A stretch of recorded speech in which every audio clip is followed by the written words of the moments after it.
7 মার্চের ভাষণ আলোচনা করছিলাম। তারপর ভাষা আন্দোলনের প্রভাব প্রভাব হ্যাঁ, তারপর ভারতের আপনার এই ভূমিকা। জি, আজকে আমরা আলোচনা করব বাংলাদেশের মুক্তিযুদ্ধে আমেরিকার ভূমিকা কি ছিল, এই বিষয়টা আলোচনা করব। তো আমি আপনাদেরকে কয়েকটা বইয়ের রেফারেন্স দিয়েছিলাম। একটা হচ্ছে বন্ধুর মুখ শত্রুর ছায়া, হাসান ফেরদৌস, এই যে এই বইটা। এই বইয়ে সবচেয়ে বেশি আপনার বিভিন্ন রেফারেন্স তথ্য সমৃদ্ধ একটা লেখা বই। হ্যাঁ, এটা হচ্ছে আপনার লেখক হচ্ছে হাসান ফেরদৌস। তিনি মার্কিন আপনার জাতিসংঘে বাংলাদেশের একসময় স্থায়ী প্রতিনিধি ছিলেন। এবং এই যে আমরা 1998 সালে বাংলা আন্তর্জাতিক মাতৃভাষা স্বীকৃতির সময় যে বান কি মুনের কাছে যে প্রস্তাবটা, কোফি আনানের কাছে যে প্রস্তাবটা দিয়েছিল, ওই সময় কোফি আনানের সহকারী ছিলেন তিনি, হাসান ফেরদৌস। আর একটা বই হচ্ছে আপনার এই জন্য খুব ভালো, সেটা হচ্ছে আপনার মহিউদ্দিন আহমদের একটা সাম্প্রতিক লেখা বই বের হয়েছে। এটা হচ্ছে প্রথমা প্রকাশনী থেকে, 1971 সালের মুজিব। হ্যাঁ, 71-এর মুজিব। তো আজকে আমরা আলোচনা করব 1971 সালে আমেরিকার ভূমিকা কি ছিল, এই বিষয়গুলা। প্রথম একটা জিনিস বলে রাখি, 1954 সালে আমেরিকার সাথে পাকিস্তানের এবং 1955 সালে পাকিস্তানের মধ্যস্থতায় মধ্যপ্রাচ্যের রাষ্ট্রগুলোর সাথে আমেরিকার দুইটা চুক্তি হয়। 1954 সালে একটা চুক্তি হয়, সেটা আমরা বলি সিয়াটো, এবং 1955 সালে একটা চুক্তি হয়, তার নাম হলো সেন্টো। এই সেন্টোকে আমরা বলি বাগদাদ ফ্যাক্ট। সিয়াটো হয়েছিল মূলত এই দক্ষিণ পূর্ব এশিয়াতে আমেরিকার প্রভাব বিস্তারকে কেন্দ্র করে, প্রভাব বিস্তারের বিষয়কে কেন্দ্র করে, এবং সোভিয়েত রাশিয়ার প্রভাব খর্ব করার জন্য। এবং 1955 সালে আরেকটা চুক্তি হয়, যেটা বাগদাদ ফ্যাক্ট। এটার মূল কারণ ছিল মধ্যপ্রাচ্যে সোভিয়েত রাশিয়ার বিরোধী আমেরিকার প্রভাব বিস্তার করার জন্য একটা রাষ্ট্রগুলোকে নিয়ে একটা জোট। এই জোটের মূল কারিগর ছিল পাকিস্তান। এই দুইটা চুক্তির কারণে আমেরিকা তখন একটা আন্তর্জাতিক বিভিন্ন চুক্তি অনুসারে পাকিস্তানকে সহযোগিতা করতে এক প্রকার বাধ্য, এই দুইটা সামরিক চুক্তির কারণে। তো আমরা দেখি কেন আমেরিকার ভূমিকা কি ছিল, আমেরিকা কেন এই বিষয়গুলোতে অংশগ্রহণ করলো। প্রথম বিষয়টা আমি যদি বলি, 1960-এর দশকে ইউএসএসআর এর সাথে আপনার চায়নার যুদ্ধ হয়, যেটা আমরা বলি সীমান্ত যুদ্ধ, চীন রাশিয়া সীমান্ত যুদ্ধ। চীন রাশিয়া সীমান্ত যুদ্ধের সময় আপনার 1949 সালে আপনার চায়নার সাথে আমেরিকার সম্পর্ক কি হয়ে যায়, বিচ্ছেদ হয়ে যায়, যখন চায়নাতে মাও সেতুংয়ের নেতৃত্বে সমাজতান্ত্রিক বিপ্লব হয়। ওই সময় এই দুইটা রাষ্ট্র, আবার দেখবেন পৃথিবীর মধ্যে সমাজতন্ত্রটা দুই ভাগে বিভক্ত, একটা হচ্ছে রুশপন্থী সমাজতন্ত্র, একটা হচ্ছে চায়নাপন্থী সমাজতন্ত্র। তখন আপনার রাশিয়া এবং চীনের মধ্যে যখন যুদ্ধ সংঘটিত হচ্ছে, তখন আমেরিকার একটা থিওরি হচ্ছে শত্রুর শত্রু আমার বন্ধু। আমেরিকার কাছে দুইটাই শত্রু, তার অধিকতর শত্রুকে আমেরিকার কাছে রাশিয়া। তখন তার প্রেক্ষাপটে তখন তাদের মূলকা হচ্ছে চায়নাকে প্যাট্রোনাইজ করে রাশিয়াকে দমান। এই জন্য 1967-68 সালের দিকে আমেরিকা তখন চায়নার সাথে সম্পর্ক উন্নয়নের জন্য পদক্ষেপ গ্রহণ করে। এবং রিচার্ড নিক্সন এবং হেনরি কিসিঞ্জার তাদের সাথে, আবার একটা কথা বলে রাখি, 1967 সালে আপনার রিচার্ড নিক্সন তিনি পাকিস্তান সফর করেন। ওই সফরে রিচার্ড নিক্সনকে ইয়েহিয়া খান এত বেশি তাকে সম্মাননা দিয়েছিলেন, যেটা নিক্সন কখনো দক্ষিণ এশিয়াতে অন্য কোনো রাষ্ট্র থেকে এমন কোনো সম্মাননা তিনি পান নাই। অন্যদিকে ভারতে তিনি একই সফরে তিনি এরপরে পাকিস্তান সফর শেষ করে ভারতে গিয়েছিলেন। ভারতে কিন্তু তাকে ততটা কি করা হয় নাই, মূল্যায়ন করা হয় নাই। তখন থেকে আপনার রিচার্ড নিক্সন এবং হেনরি কিসিঞ্জার দুইজনেই ভারতের প্রতি একটা বিদ্বেষপূর্ণ মনোভাব পোষণ করে। ঠিক আছে। এবং 1967 সালে নিক্সনের সাথে হেনরি কিসিঞ্জারের সাথে ইয়েহিয়া খানের একটা সুসম্পর্ক তৈরি হয়।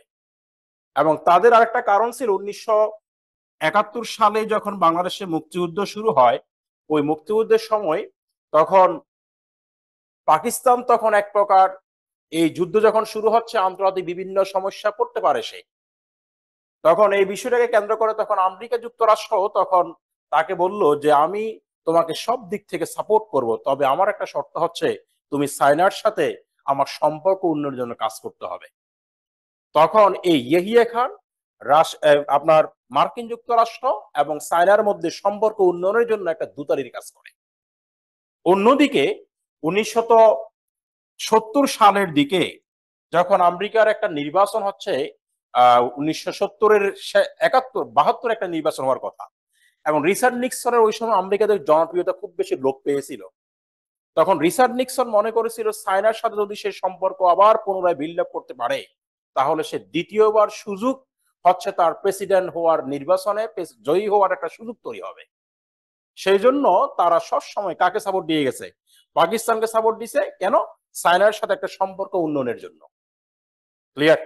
আচ্ছা, তাহলে ওই সময় হচ্ছে আপনার ইউএসএ চায়নার সাথে সম্পর্ক উন্নয়নের জন্য চেষ্টা করে, আর ওই সময় তাকে সহযোগিতা করে কে? পাকিস্তান, ইয়েহিয়া খান। এখন আমরা দেখি 1971 সালে যখন মুক্তিযুদ্ধ শুরু হলো, মুক্তিযুদ্ধের নির্বাচন হলো, নির্বাচনের পরে বঙ্গবন্ধু শেখ মুজিবুর রহমান সর্বপ্রথম ফেব্রুয়ারি মাসের 10 তারিখে, তখন তিনি আর্থার ব্লাড, নাম তো আমরা শুনেছি, তার একটা বই আছে, নাম কি বলেন তো? The cruel birth of Bangladesh. ঠিক আছে, এই আর্থার ব্লাডের সাথে তিনি দেখা করেন বঙ্গবন্ধু শেখ মুজিবুর রহমান। দেখা করার পরে তখন বঙ্গবন্ধু শেখ মুজিবুর রহমান আর্থারকে ব্লাডের কাছে জানতে চান যে বঙ্গবন্ধু শেখ মুজিবুর রহমান তিনি 6 দফার ভিত্তিতে একটা সংবিধান তৈরি করতে আগ্রহী, এবং সেই ক্ষেত্রে আমেরিকা যুক্তরাষ্ট্র বঙ্গবন্ধুকে সাপোর্ট করবে কিনা। এরপরে সেদিন আলোচনা হলো দুইজনের মধ্যে, কিন্তু আলোচনায় কোনো রেজাল্ট তৈরি হলো না। 11 ফেব্রুয়ারি বঙ্গবন্ধু শেখ মুজিবুর রহমান আর্থার কে ব্লাডের সাথে আবার দেখা করেন। দেখা করে সেখানে বঙ্গবন্ধু শেখ মুজিবুর রহমান তাদেরকে আবার একই প্রস্তাব করেন। ওই সময় আপনার মার্কিন পররাষ্ট্র দপ্তরের যিনি আপনার উপদেষ্টা ছিলেন, নাম কি? কেসিঞ্জার, হেনরি কেসিঞ্জার, তখন আর্থারকে ব্লাডকে জানান যে আমেরিকার সমর্থন হচ্ছে পাকিস্তান বিভক্তির পক্ষে আমেরিকা কখনো সমর্থন করে না। আমেরিকা চায় যে পাকিস্তানের আপনার অখণ্ডতা রক্ষা পাক। এরপরে ফেব্রুয়ারি মাসের 28 তারিখে বঙ্গবন্ধু শেখ মুজিবুর রহমান মার্কিন কনসাল বা রাষ্ট্রদূত আপনার ফারল্যান্ডের সাথে দেখা করেন। ফারল্যান্ডের কাছে দেখা করার পরে বঙ্গবন্ধু শেখ মুজিবুর রহমান তখন তাকে বলেন যে আমরা স্বাধীনতার যদি ঘোষণা করি, তখন মার্কিন যুক্তরাষ্ট্র আমাদেরকে সমর্থন করবে কিনা। তখন বলা হলো যে তখন পর্যন্ত পররাষ্ট্র দপ্তরের নীতি হচ্ছে অখণ্ড পাকিস্তানের পক্ষে, আমরা কখনো পাকিস্তানের ভাঙ্গনে আগ্রহী না, আমরা পাকিস্তানের অখণ্ডতা রক্ষার পক্ষে আমাদের সমর্থন, আমরা আপনাদেরকে সমর্থন করতে পারি না। তবে সেখানে ফারল্যান্ড বঙ্গবন্ধুকে একটা পাল্টা একটা প্রস্তাব দিয়েছিল, যদি আপনারা আমাদেরকে সেন্ট মার্টিন দ্বীপটা সামরিক ঘাঁটি করার অনুমতি প্রদান করেন, তাহলে আমরা আপনাদেরকে স্বাধীনতা অর্জনের ক্ষেত্রে সবচেয়ে বেশি ভূমিকা পালন করতে। কিন্তু বঙ্গবন্ধু সেন্ট মার্টিন দেওয়ার বিনিময়ে তাদের সমর্থন সেটা তিনি প্রত্যাশা করেননি। এরপরে আপনার এগুলা এভাবে না বলে মনে হয় লিখে ফেললে মনে হয় সময়টা একটু বাঁচবে, তাই না? তাহলে একটু লিখে ফেলে।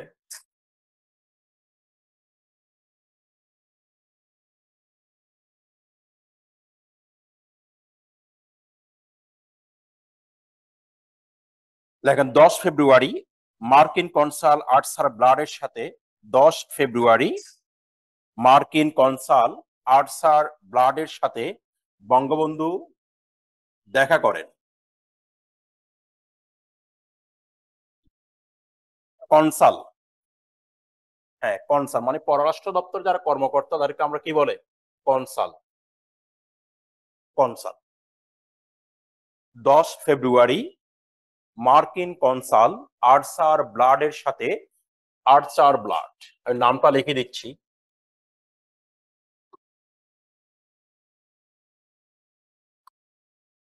আর্থার ব্লাডের সাথে বঙ্গবন্ধু দেখা করেন।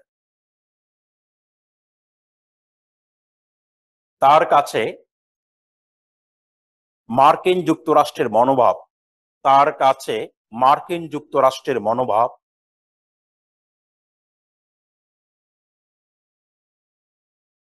বা আমেরিকার মনোভাব, সংক্ষেপে লিখবেন যাতে আপনার লেখাটা এত বেশি লিখতে না হয়। আমেরিকার মনোভাব এবং 6 দফার আলোকে সংবিধান রচনা হলে আমেরিকার সমর্থন আছে কিনা সেটা জানতে চান। 6 দফার আলোকে সংবিধান রচনা হলে আমেরিকার সমর্থন আছে কিনা সেটা জানতে চান।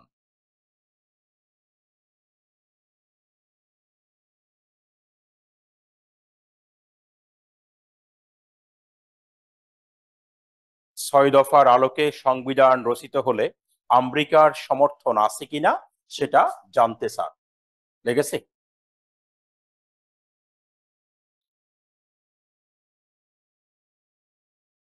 তারপর লেখেন 11ই ফেব্রুয়ারি 11ই ফেব্রুয়ারি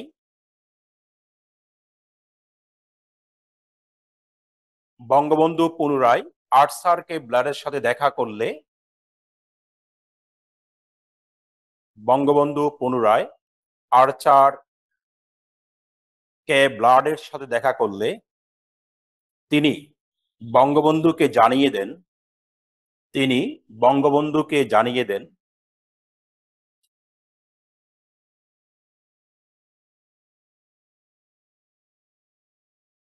11ই ফেব্রুয়ারি বঙ্গবন্ধু পুনরায় আর্চারকে ব্লাডের সাথে দেখা করলে তিনি বঙ্গবন্ধুকে জানিয়ে দেন আমেরিকা পাকিস্তান ভাঙ্গনের পক্ষে নয়।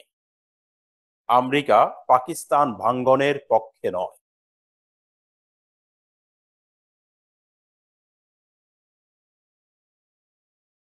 আমেরিকা পাকিস্তান ভাঙ্গনের পক্ষে নয়। লেগেছে? 28 ফেব্রুয়ারি বঙ্গবন্ধু শেখ মুজিবুর রহমান 28 ফেব্রুয়ারি বঙ্গবন্ধু শেখ মুজিবুর রহমান মার্কিন রাষ্ট্রদূত ফারল্যান্ডের সাথে দেখা করে। ফারল্যান্ড, মার্কিন রাষ্ট্রদূত ফারল্যান্ড, তার নাম হচ্ছে জোসেফ ফারল্যান্ড, ফারল্যান্ডের সাথে দেখা করে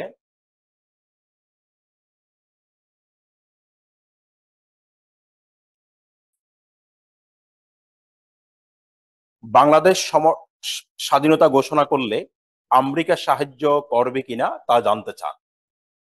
দেখা করে বাংলাদেশ স্বাধীনতা ঘোষণা করলে আমেরিকা সাহায্য করবে কিনা জানতে চান।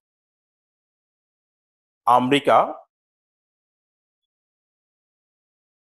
বাংলাদেশ স্বাধীনতা ঘোষণা করলে আমেরিকা সমর্থন করবে কিনা জানতে চান।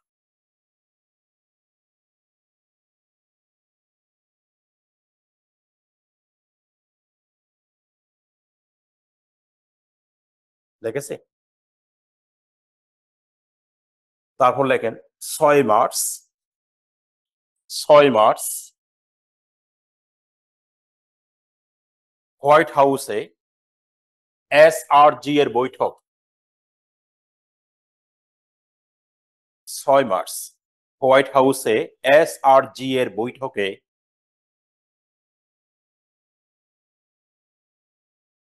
হেনরি কিসিঞ্জার বলেন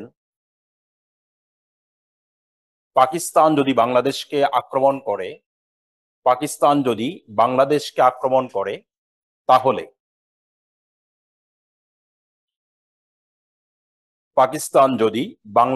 আক্রমণ করে তাহলে ইউএসএ নীরব থাকবে এবং নিরপেক্ষতা নীতি বজায় রাখবে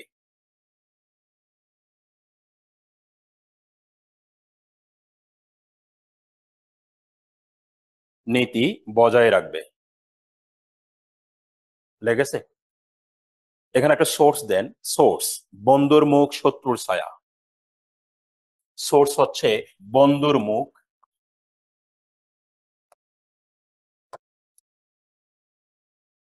শত্রুর ছায়া, হাসান ফেরদৌস।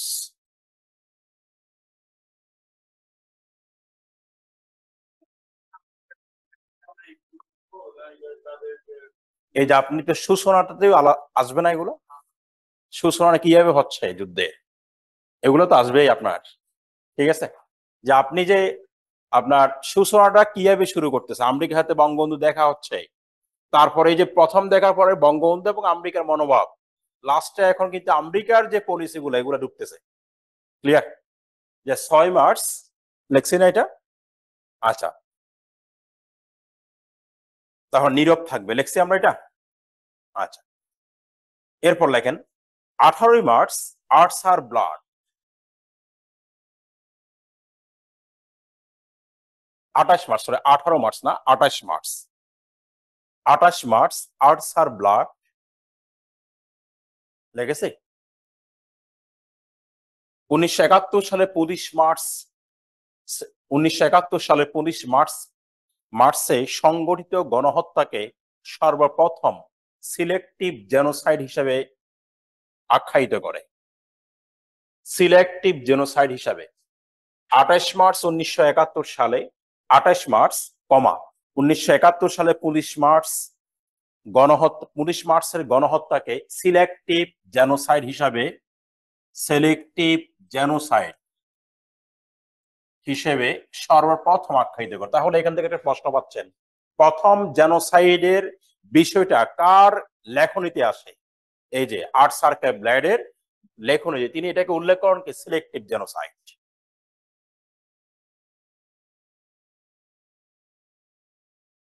লেগেছে? এবং এবং তিনি মার্কিন নীতির বিরোধিতা করেন। এই যে আমেরিকার যে নীতি, যে নীরব থাকবে, নীরব থাকবেও অনেকে গণহত্যাকে একবার উস্কে দেওয়া, এবং তিনি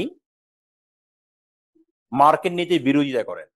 যে আমেরিকার যে নীতি নীরব থাকবে, সে নীতির বিরোধিতা করেন। লিখেছে? আচ্ছা, তারপর লেখেন 28 মার্চ, 30 মার্চ, 30 মার্চ দিল্লিতে নিযুক্ত আমেরিকান রাষ্ট্রদূত,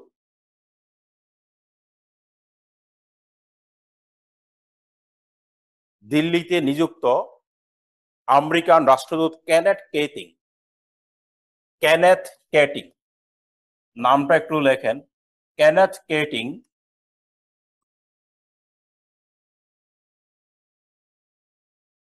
মার্কিন পররাষ্ট্র দপ্তরকে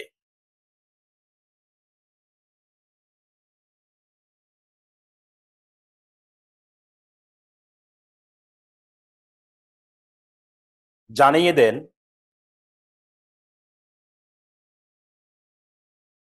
মার্কিন পররাষ্ট্র দপ্তরকে জানিয়ে দেন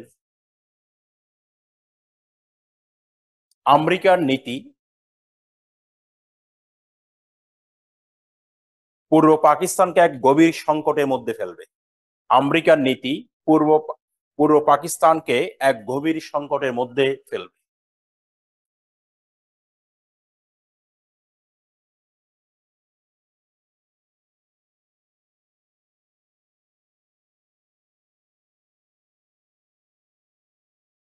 দেখেছে?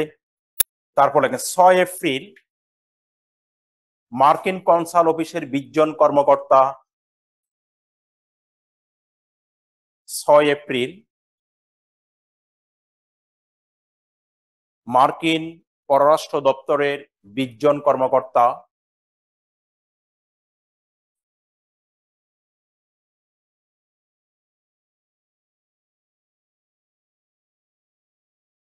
আমেরিকার নীরবতার প্রতিবাদ করে, আমেরিকার নীরবতার প্রতিবাদ করে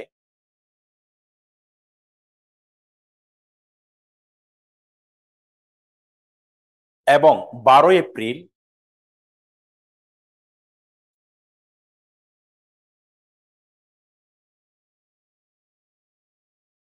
তারা পাকিস্তানকে সাহায্য বন্ধের কথা দাবি করে, এবং 12 এপ্রিল পাকিস্তানকে সাহায্য বন্ধের কথা দাবি করে।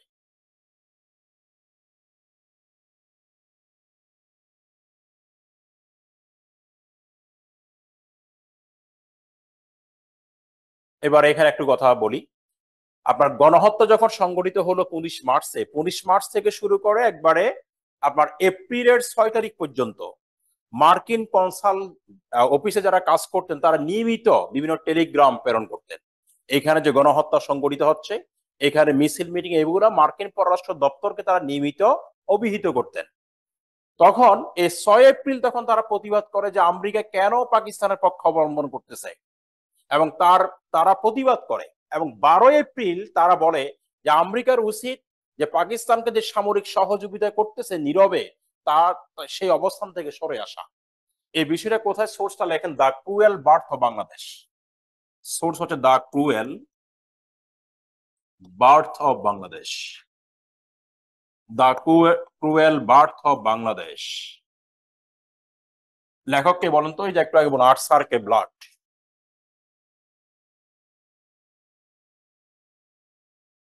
লেগেছে? তাহলে আমরা প্রথম পর্যায়ে দেখেছি আমেরিকা সরাসরি তেমন কোনো সামরিক সহযোগিতা করে নাই, তারা কি জাস্ট নীরবতা এবং নিরপেক্ষতা বজায় রেখেছে।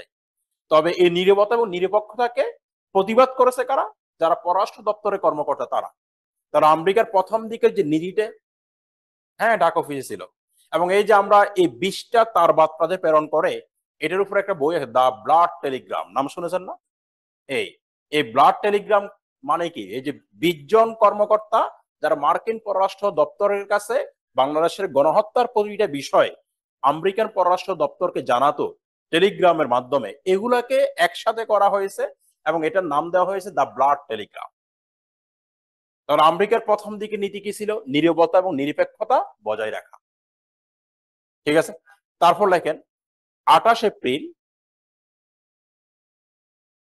আমেরিকার পররাষ্ট্র দপ্তরের রিভিউ গ্রুপের মিটিং এ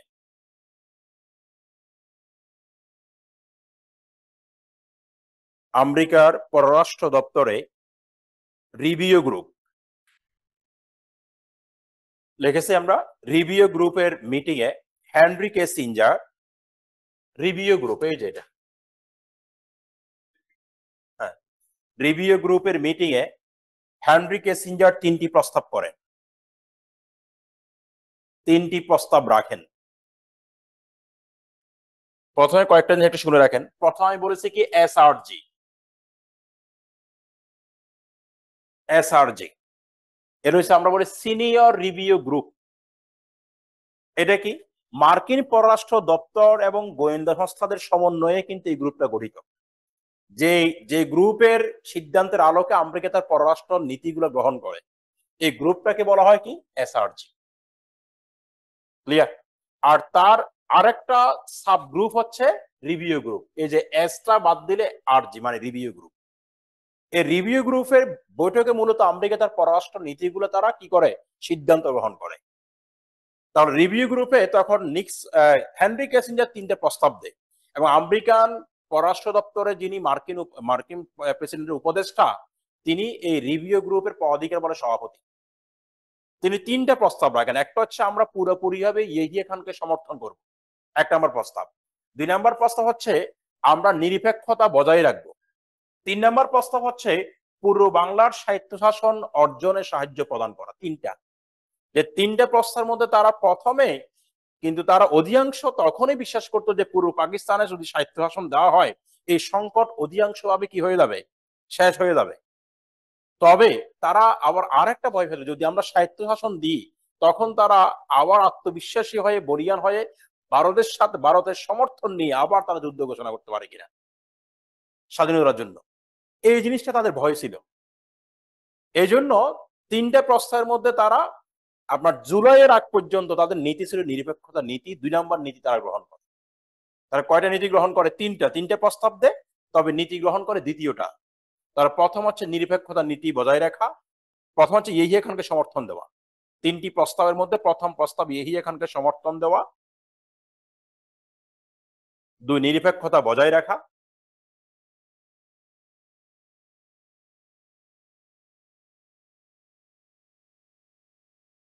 3 পূর্ব বাংলাকে স্বায়ত্তশাসনে, পূর্ব বাংলায় স্বায়ত্তশাসন প্রতিষ্ঠায় সহযোগিতা করা, পূর্ব বাংলায় স্বায়ত্তশাসন প্রতিষ্ঠায় সহযোগিতা করা, পূর্ব বাংলায়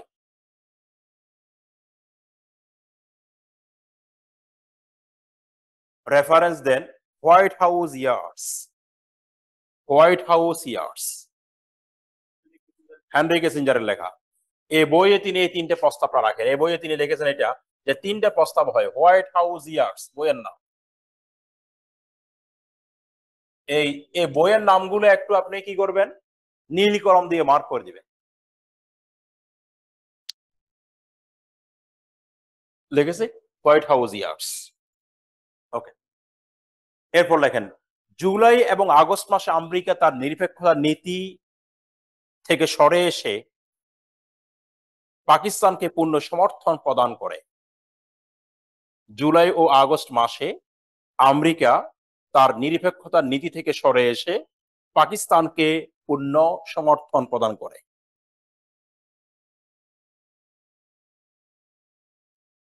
এবং আমেরিকার স্বাধীনতা সংগ্রামকে বায়াফ্রা জাতির বিদ্রোহের সাথে তুলনা করে। লেগেছে? তাহলে জুলাই ও আগস্ট মাসে আমেরিকা তার নিরপেক্ষতার নীতি থেকে সরে এসে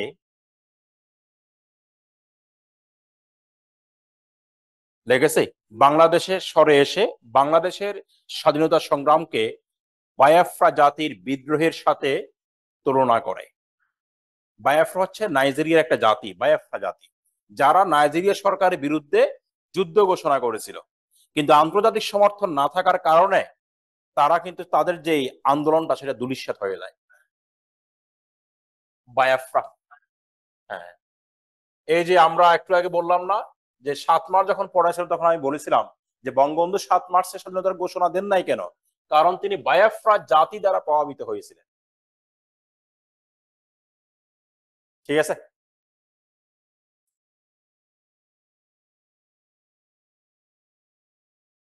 বায়াফ্রা জাতি নাইজেরিয়া।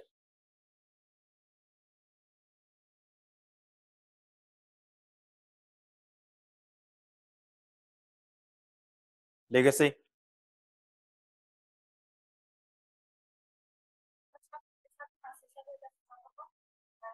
বঙ্গবন্ধু অধীন অনেকে বলছে আপনি স্বাধীনতার ঘোষণা দেন বঙ্গবন্ধুকে, কিন্তু বঙ্গবন্ধু ঘোষণা দেন নাই। কেন দেন নাই?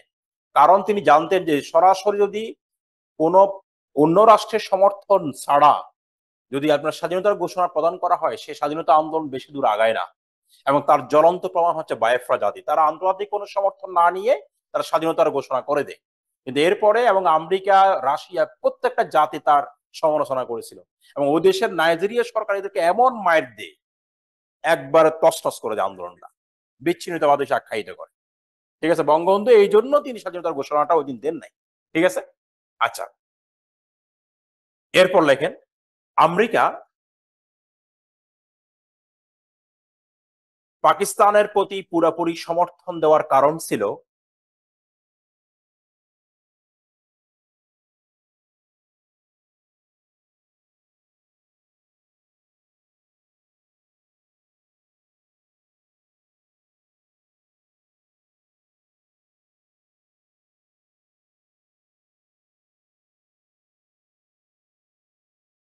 ইহিয়ার মাধ্যমে সাইনার সাথে ইহিয়ার মাধ্যমে চীনের সাথে আমেরিকার সম্পর্ক উন্নয়ন করা।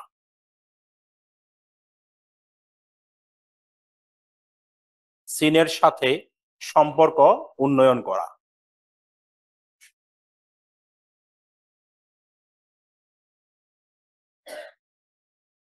এর লক্ষ্য ছিল দুইটি। এক, মানে চায়নার সাথে কেন সম্পর্ক রক্ষা করতে চায়, তার লক্ষ্য ছিল দুইটি। এর লক্ষ্য ছিল দুইটি। এক, আসন্ন নির্বাচনে রিচার্ড নিক্সনের অবস্থান, আসন্ন নির্বাচনে রিচার্ড নিক্সনের জয় নিশ্চিত করা, জয় নিশ্চিত করা, হ্যাঁ, রিপাবলিক নিশ্চিত করা। দুই, কূটনৈতিক মঞ্চে হেনরি কিসিঞ্জার একজন সফল ব্যক্তি হিসাবে নিজের অবস্থান তৈরি করা। অথবা আপনি লিখতেন কূটনৈতিক পরিমণ্ডলে হেনরি কিসিঞ্জার নিজেকে সফল কূটনৈতিক হিসাবে প্রতিষ্ঠা করা। সফল কূটনৈতিক হিসাবে হেনরি কিসিঞ্জারকে নিজেকে প্রতিষ্ঠা করা।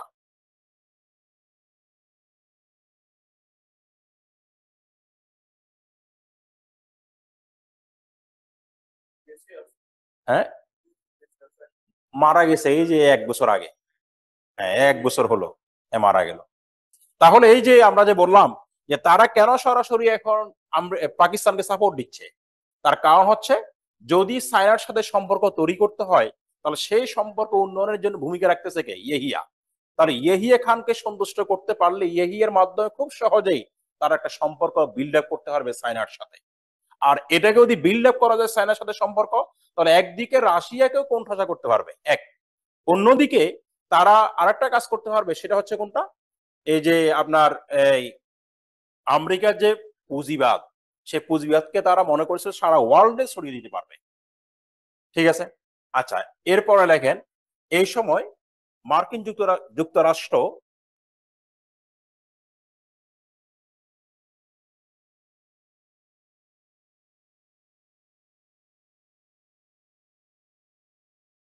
দুইটি নীতি গ্রহণ করে।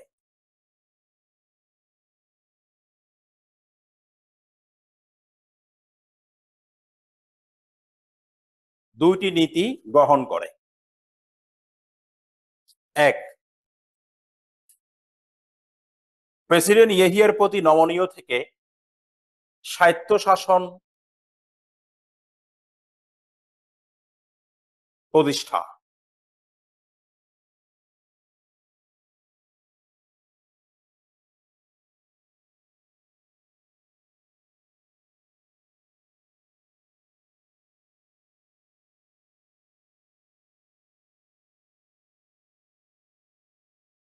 লেখছে।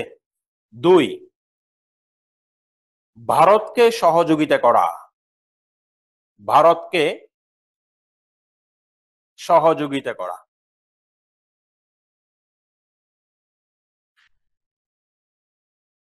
দেখেন এখানে কয়েকটা বিষয় বলি।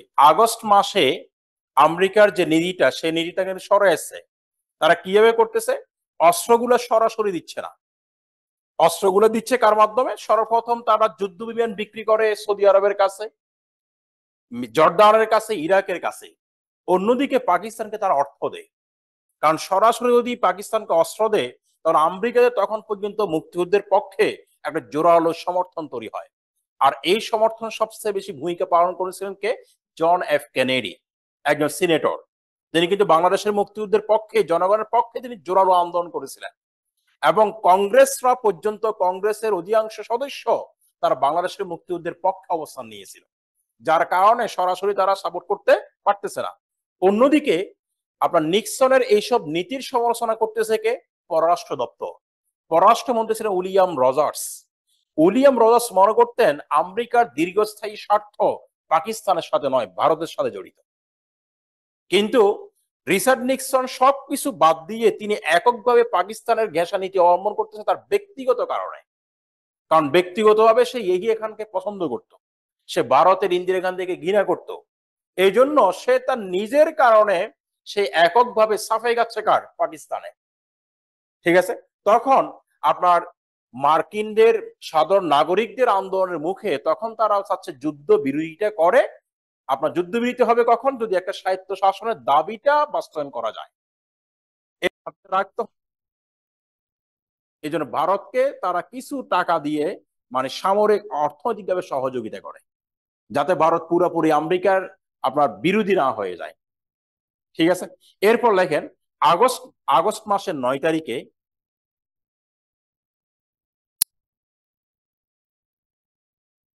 9 আগস্ট, এটা জুলাই মাসের শেষে, জুলাইয়ের শেষে, মানে তারা হচ্ছে কি একটা আলাপ আলোচনা হোক।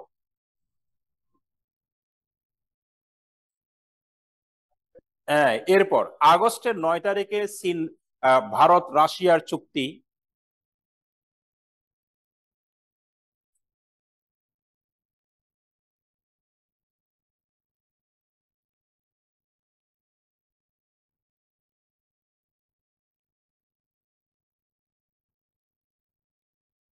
চুক্তির পর, ভারত রাশিয়ার চুক্তির পরে মার্কিন যুক্তরাষ্ট্র আরো বেশি তৎপর হয়ে যায়, আরো বেশি তৎপর হয়ে যায়।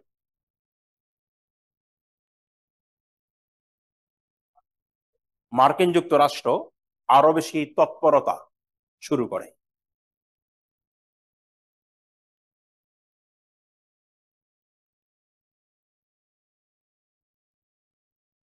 তখন মার্কিন যুক্তরাষ্ট্র পাকিস্তানের অধীনে একটি রাজনৈতিক সমাধানের চেষ্টা চালায়।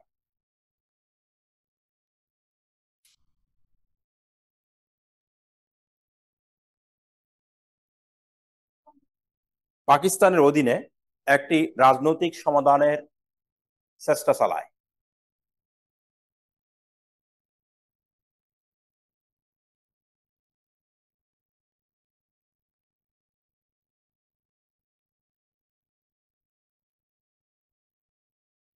লেগেছে?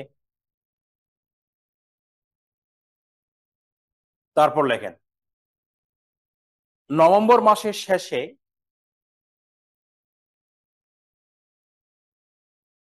আমেরিকা যখন নিশ্চিত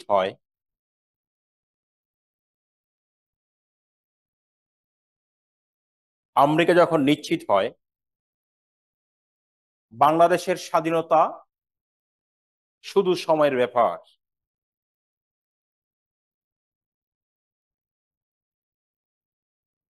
শুধু সময়ের ব্যাপার, বাংলাদেশের স্বাধীনতা শুধু সময়ের ব্যাপার, তখন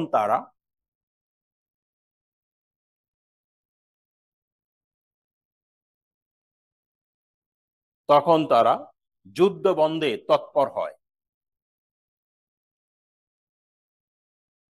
যুদ্ধ বন্ধে তৎপর হয়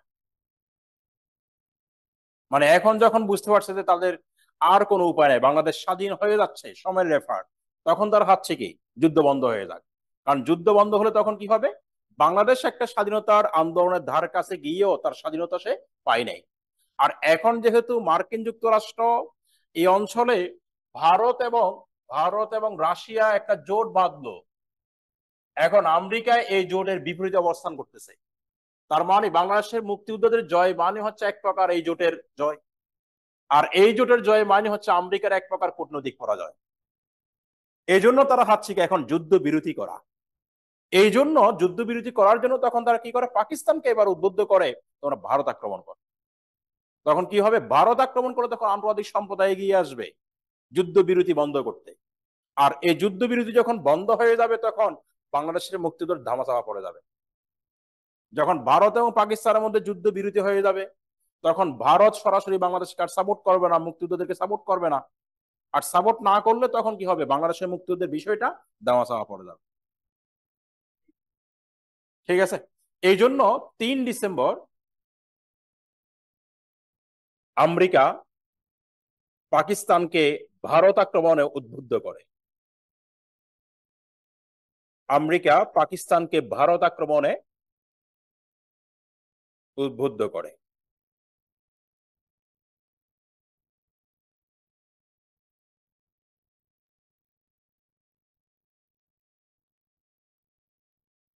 লিখেছে আমেরিকা পাকিস্তানকে ভারত আক্রমণে উদ্বুদ্ধ করে।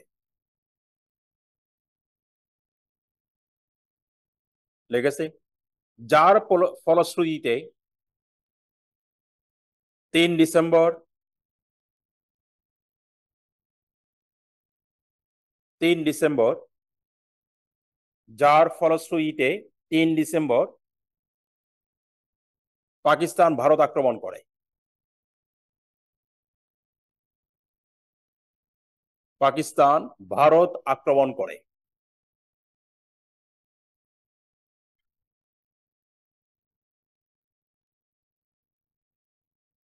দেখেছি, এরপরেই ভারত পাকিস্তানের বিরুদ্ধে সর্বাত্মক যুদ্ধ ঘোষণা করে।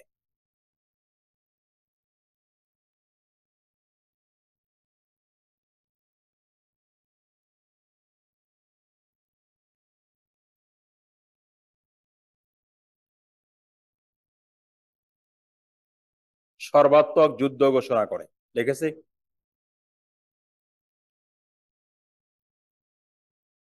4 ডিসেম্বর আমেরিকা যুদ্ধবিরতির প্রস্তাব উত্থাপন করে।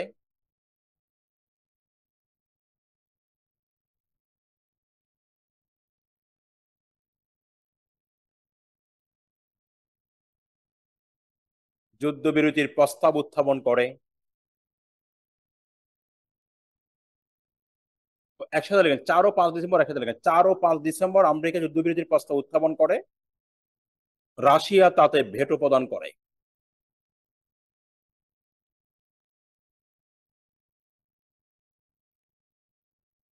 রাশিয়া তাতে ভেটো প্রদান করে। লেগেছে?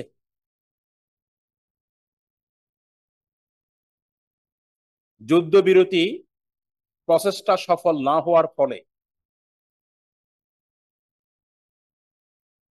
যুদ্ধবিরতি প্রচেষ্টা সফল না হওয়ার ফলে, না হওয়ার পরে, পরে যুদ্ধবিরতি প্রচেষ্টা সফল না হওয়ার পরে আমেরিকা ভারতের বিরুদ্ধে আক্রমণাত্মক নীতি গ্রহণ করে। ভারতের বিরুদ্ধে আক্রমণাত্মক নীতি গ্রহণ করে।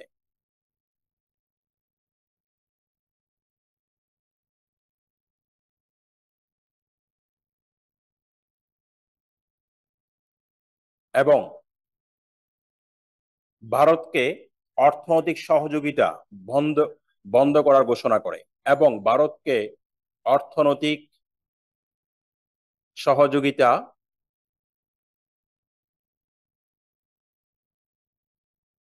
বন্ধের ঘোষণা করে।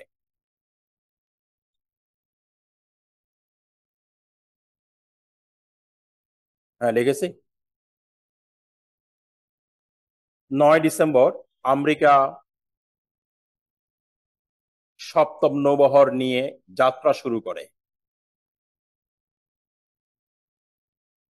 লক্ষ্য ছিল ভারতকে ভয় দেখিয়ে যুদ্ধবিরতিতে সম্মত করানো। 9 ডিসেম্বর আমেরিকা সপ্তম নৌবহর নিয়ে যাত্রা শুরু করে।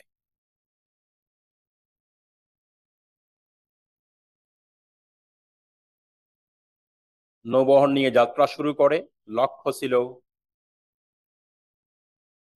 ভারতকে ভয় দেখিয়ে যুদ্ধবিরতিতে সম্মত করানো।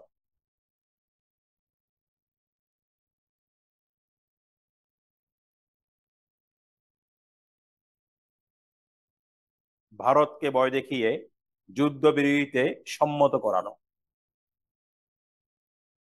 দেখেছি?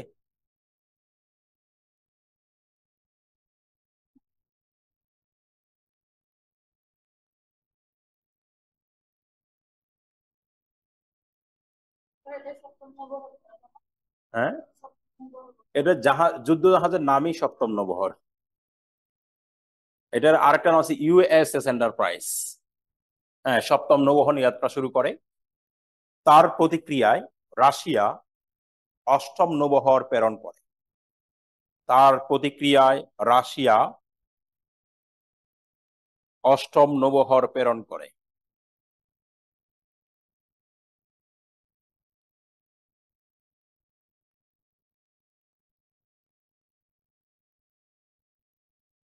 তখন আমেরিকা অনাক্রমক নীতি, অনাক্রমক অনাক্রমণাত্মক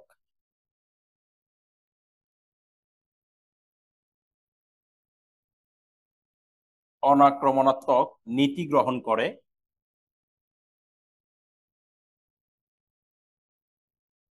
নীতি গ্রহণ করে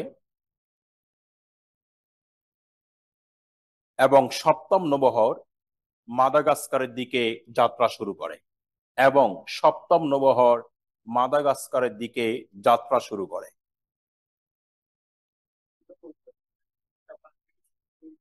কোনটা?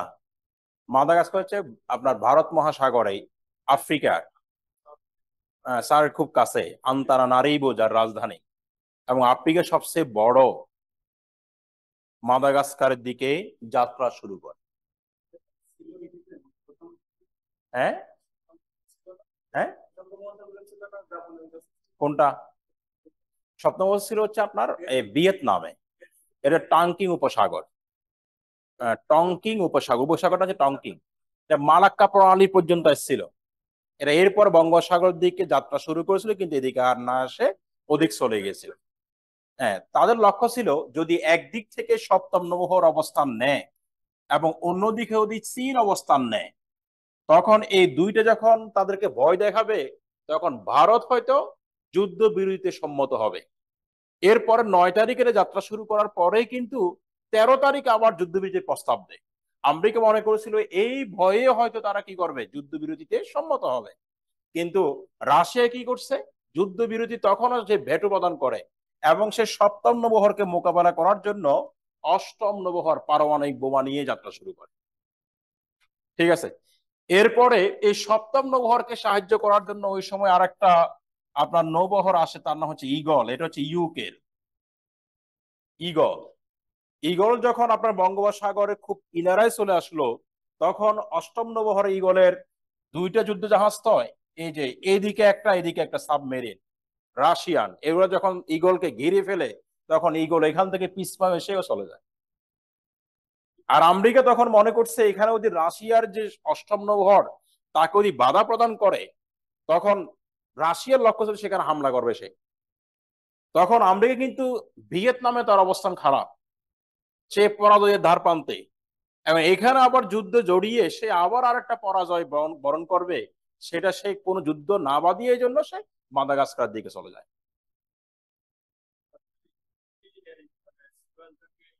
হ্যাঁ, যুক্তরাষ্ট্রকে সাপোর্ট দেওয়ার জন্য এসেছিল ঈগল নিয়ে। ঈগল আমাদের বিভক্তি ছিল। ঠিক আছে, এই তাহলে এটা একটু লেখেন যে আওয়ামী লীগ যুদ্ধ দিনের কথা, রেফারেন্স আওয়ামী লীগ যুদ্ধ দিনের কথা, মহিউদ্দিন আহমেদ।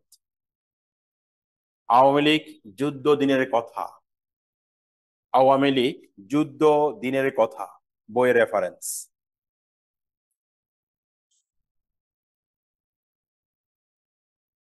লিখেছে? তাহলে এই যে আমরা এই রেফারেন্স দিয়ে বিভিন্ন বিষয়গুলো, আমেরিকার ভূমিকা কি সেই বিষয়গুলো দেখলাম। তাহলে পরীক্ষা আসলে আপনি এভাবে লিখবেন, টু দা পয়েন্ট, তারিখ দিয়ে, রেফারেন্স দিয়ে। ঠিক আছে, আর এগুলা 5 নাম্বার আসতে পারে, 10 নাম্বারের প্রশ্ন আসে, আবার 20 নাম্বারও আসতে পারে। কারণ এখন বাংলাদেশ অ্যাফেয়ার্স এর প্রশ্নের কোনো ঠিক নাই, মাঝে মধ্যে 5 নাম্বার দে, 20 নাম্বার দে, মাঝে মধ্যে আপনার 15 নাম্বার দে, 10 নাম্বার দে। গতবার দিয়েছিল মানে 10 নাম্বারের প্রশ্ন করে। আচ্ছা, 20 নাম্বারে দিয়েছিল। এই জন্য আপনাকে প্রস্তুতি রাখতে হবে, মানে যে কোনো পরীক্ষা আনসার করো। এখন আপনার যদি 20 নাম্বারে দেয়, তখন আপনি কি করবেন, বাংলাদেশের মুক্তিযুদ্ধ ইতিহাসটা একটু টান দিবেন। হ্যাঁ, টান দিয়ে তখন এগুলো লেখা শুরু করবেন, যাতে অন্তত 5টা পৃষ্ঠা লিখতে পারেন। কারণ 20 নাম্বারের প্রশ্নে আপনাকে মিনিমাম 5 থেকে 6 পৃষ্ঠা লিখতেই হবে, কারণ এর কম লিখলে দেখবেন যে আপনার নাম্বার আসবে না। আর যারা খাতাগুলো কাটে তারা টু দ্য পয়েন্ট আনসার গুলা খুঁজে। আর এখন তো তারা যে পিএসসি যেটা বলতেছে, পেজ নির্ধারিত থাকবে, যাতে আপনি আন্দাজে লিখতে না পারেন, মানে টু দ্য পয়েন্ট। ঠিক আছে, বাংলাদেশ অ্যাফেয়ার্স এ দেখবেন নাম্বারও তারতম্য বেশি হয়। আপনার এই যে একজনে দেখবেন যে খুব ভালো নাম্বার, খুব ভালো আনসার করে, সে পাইছে হয়তো 100, আর একজন আউল ফাউল লিখে পেয়ে গেছে 130। তার কারণটা কি? তার কারণটা হচ্ছে আপনার আপনার খাতাটা কে কাটতেছে। আপনারা যারা ইউনিভার্সিটি পড়েছেন দেখবেন কতগুলো স্যার আছে আপনার সে 80-র উপরে দিতে চায় না, মানে 200 নাম্বারের পরীক্ষা তো সে 40 নাম্বার, 40%-এর উপর নাম্বার দেয়। এমন কিছু স্যার আছে, বিশেষ করে আর্টস ফ্যাকাল্টির স্যার যারা আছে, আপনার এই যে সোশ্যাল সায়েন্সের, এর নাম্বার খুব একটা জানে, কারণ হচ্ছে বাংলাদেশ ইন্টারন্যাশনাল এরাই কাটে। আমাদের একটা স্যার ছিল ইতিহাসের, শাহ মোহাম্মদ শফিকুল্লাহ, সেই আপনার C+-এর উপরে নাম্বার দিত, মানে আপনি যাই লিখবেন C+। তো আমরা ওর বিষয় পড়তামও না, কারণ পড়লেও C+, না পড়লেও C+। ঠিক আছে, এগুলো হচ্ছে টিচারদের মেন্টালিটির উপর। এই জন্য 200 নাম্বারের খাতা যদি কোনো একটা আউল ফাউল কোনো স্যারের কাছে পড়ে যায়, তা আপনার নাম্বারটা খুব বেশি করে ফল করে। ইংলিশ, বাংলা, বাংলাদেশ অ্যাফেয়ার্স, এগুলা আপনার শিক্ষকের মেন্টালিটি সবার এক না। আমি যদি আপনাকে একটা খাতা যদি আপনার 5 জনকে দিই, 5 জনে দেখবে 5 নম্বর, 5 ধরনের নাম্বার দিবে, এবং এক একজনের নাম্বার পার্থক্য 20-25 হয়ে যাবে। এই যে বললো না, তৃতীয় পরীক্ষকের কাছে যে খাতাগুলো যাচ্ছে, এই খাতাগুলো কত পার্সেন্ট পার্থক্য? 20%-এর বেশি। তার মানে 200 নাম্বারের খাতার মধ্যে মার্কসে 40 নাম্বার পার্থক্য। বুঝতে পারছেন আপনি কাহিনীটা? 200 নাম্বারের পরীক্ষার মধ্যে 40 নাম্বার পার্থক্য, তাও বিসিএস এর মতো পরীক্ষায়। তার মানে কেউ পরীক্ষার নাম্বার দিচ্ছে আপনার খুব বেশি দায়সারা ভাব, কেউ হয়তো খুব খুব বেশি খুঁড়িয়ে বিষয়গুলো দেখতে গিয়ে নাম্বার কম দিচ্ছে। আপনার 200 নাম্বারের মধ্যে আপনি বলেন তো একজন যদি খুব ভালো আনসার করে কত হবে? 140। ঠিক আছে, তাহলে আরেকজন পাচ্ছে কত? 100। যদি ওই খাতে যদি আরেকজন টিচার কাটতেছে তখন 100 পাচ্ছে। তখন এই খারাপ যাচ্ছে কোথায়? থার্ড এক্সামিনের কাছে, তৃতীয় এক্সামিনের কাছে, তৃতীয় পরীক্ষক। এবং তৃতীয় পরীক্ষক যে নাম্বারটা দিবে সেটাই চূড়ান্ত। এখন এই তৃতীয় পরীক্ষক আবার সে সে আবার 90ও পারে না দিতে, পারে না, পারে। আলটিমেটলি সব বিষয়টা আপনার লাখ, লাখটা ফেভার না করলে আপনার খাতা 200 নম্বরের খাতা যদি দুইটায় 200 নম্বরের খাতা কোনো বেজাল কোনো স্যারের কাছে পড়ে গেলে আপনি অটোর মধ্যে আপনার ক্যাডার প্রাপ্তি সম্ভাবনা 0%।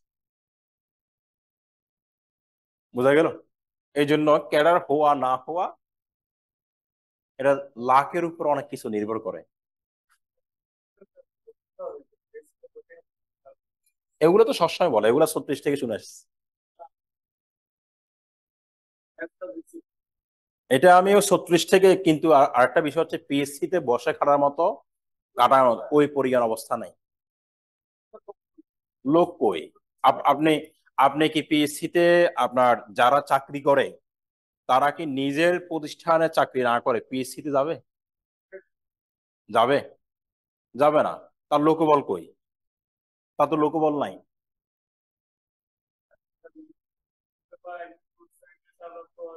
এগুলো কখনোই যাবে না।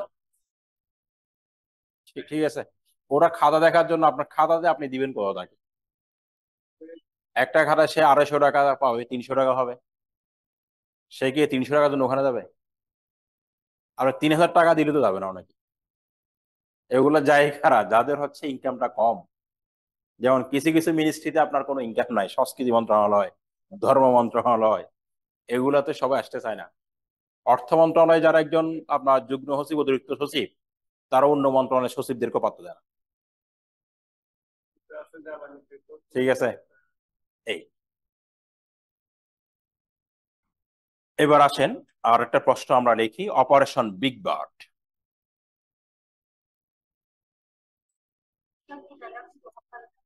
কি? ওটা সরকার যখন সিদ্ধান্ত নেয়, এটা তো হচ্ছে আচ্ছা, এটা এটা নিয়ে পরে আলোচনা করব, হ্যাঁ। অপারেশন বিগ বার্ড,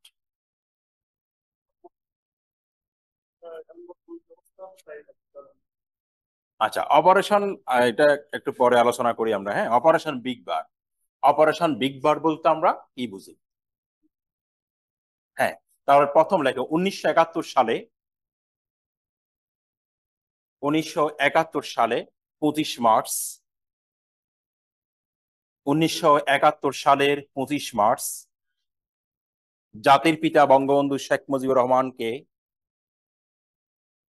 1971 সালের 25 মার্চ জাতির পিতা বঙ্গবন্ধু শেখ মুজিবুর রহমানকে গ্রেপ্তারের জন্য,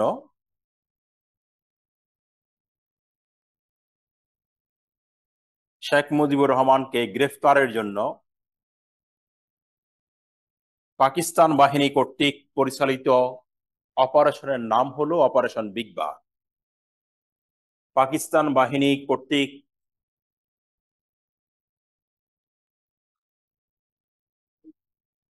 লেগেছে পরিচালিত অপারেশনের সাংকেতিক কোড হলো বিগ বার্ড, বা অপারেশনের নাম হলো বিগ বার্ড। পরিচালিত অপারেশনের নাম হলো অপারেশন বিগ বার্ড, লেগেছে।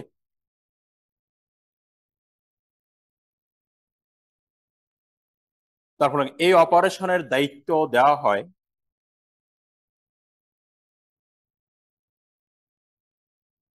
এই অপারেশনের দায়িত্ব দেওয়া হয়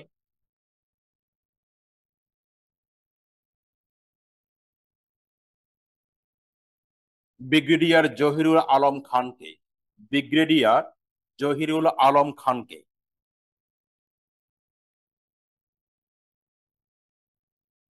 ব্রিগেডিয়ার নাম শুনেন না? ব্রিগেডিয়ার জেনারেল বলি যে, ব্রিগেডিয়ার ব্রিগেডিয়ার জহিরুল আলম খানকে।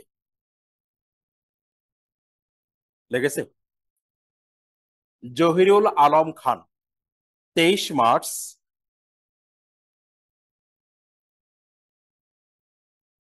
Brigadier Zahirul Alam Khan 23 March brigadier Zahirul Alam Khan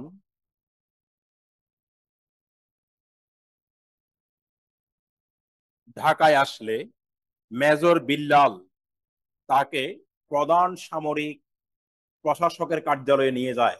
major Billal প্রধান সামরিক প্রশাসকের কার্যালয়ে নিয়ে যায়। প্রধান সামরিক প্রশাসকের কার্যালয়ে নিয়ে যায়। মেজর বিল্লাল বিল্লাল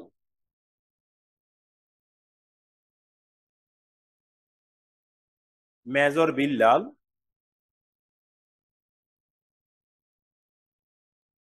প্রধান সামরিক কার্যালয়ে নিয়ে যায়।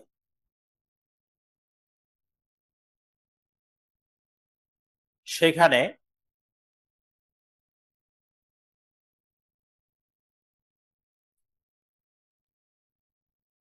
সেখানে রাউফ ফরমান আলী সেখানে রাউফ ফরমান আলী ব্রিগেডিয়ার জহিরুল আলম খানকে সেখানে রাউফ ফরমান আলী জহিরুল আলম খানকে গ্রেফতারের নির্দেশ প্রদান করেন। গ্রেফতারের নির্দেশ প্রদান করেন। রাউফ ফরমান আলী ব্রিগেডিয়ার জহিরুল আলম খানকে গ্রেফতারের নির্দেশ প্রদান করেন। লেগেছে? তারপর লেখেন 25 মার্চ পাক সেনা প্রধান 25 মার্চ পাক সেনা প্রধান জেনারেল আব্দুল হামিদ পাক সেনা প্রধান জেনারেল আব্দুল হামিদ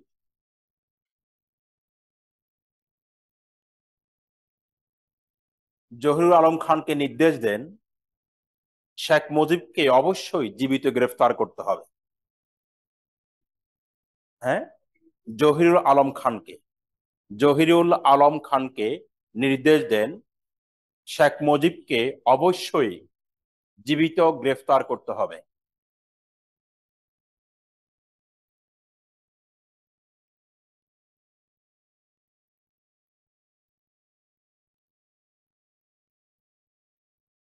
দেখেছি? এগুলো থাকে টিকে হিসাবে থাকবে 5 নম্বরে। এই operation big but, operation search light, এগুলো টিকে থাকবে 5 নাম্বার। এগুলো 10 নম্বরের প্রশ্ন কখনো হবে না। ঠিক আছে? তারপর লেখেন 25 মার্চ রাত 11টায় 25 মার্চ রাত 11টায় 3 ভাগে বিভক্ত হয়ে 25 মার্চ রাত 11টায় 3 ভাগে বিভক্ত হয়ে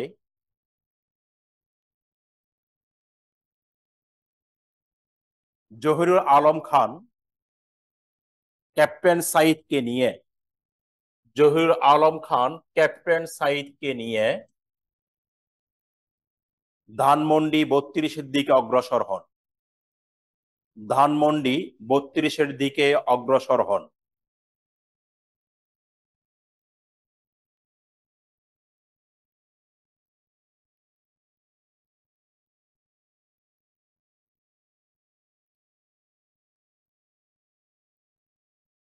রাত 12টা 30 মিনিটে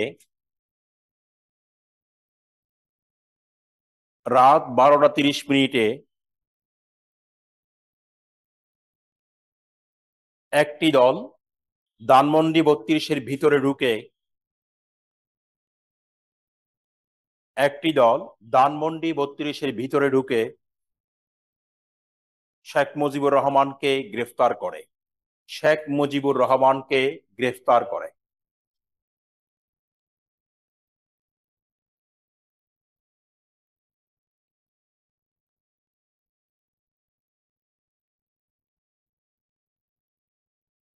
ওই রাতেই শেখ মুজিবকে ঢাকা ক্যান্টনমেন্টে রাখা হয়।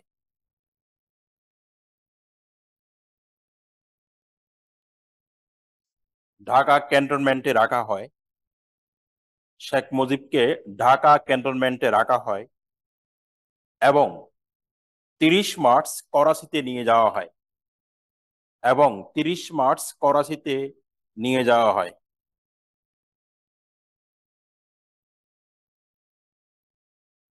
লেগেছে?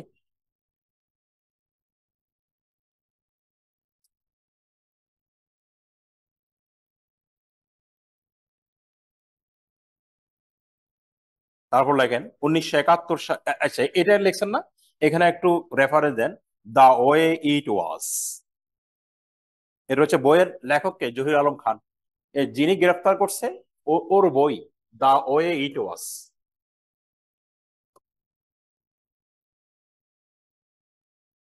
এই বই, এই বইয়ে তিনি যে গ্রেফতারের পুল বিষয়টা এগুলো তুলে ধরেন। এবং এটা হচ্ছে আপনার, আবার তো লেখেন, এই যে মহিউদ্দিন আহমদের ওই বইটা লিখতে পারেন, 71-এর মুজিব। এটাও রেফারেন্স দেওয়া, 71-এর মুজিব। 71-এর মুজিব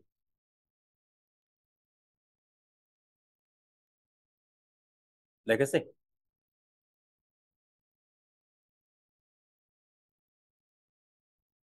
তারপর লেখেন 1971 সালে 3রা আগস্ট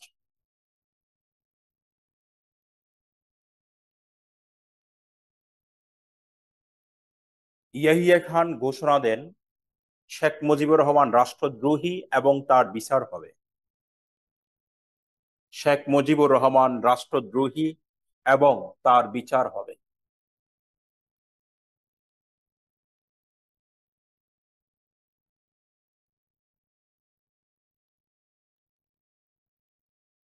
ঠিক আছে?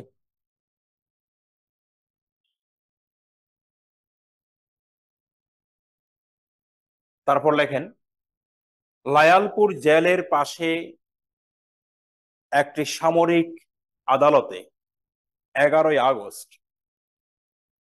লায়ালপুর জেলের পাশে একটি সামরিক আদালতে 11ই আগস্ট শেখ মুজিবের বিচার শুরু হয় এবং 20 জনের সাক্ষ্য গ্রহণ করা হয়। শেখ মুজিবের বিচার শুরু হয় এবং 20 জনের সাক্ষ্য গ্রহণ করা হয়।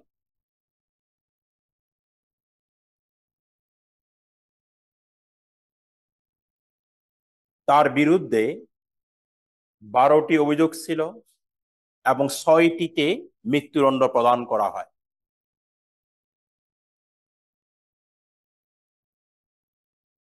তার বিরুদ্ধে 12টি অভিযোগ ছিল, 6টিতে মৃত্যুদণ্ড প্রদান করা হয়।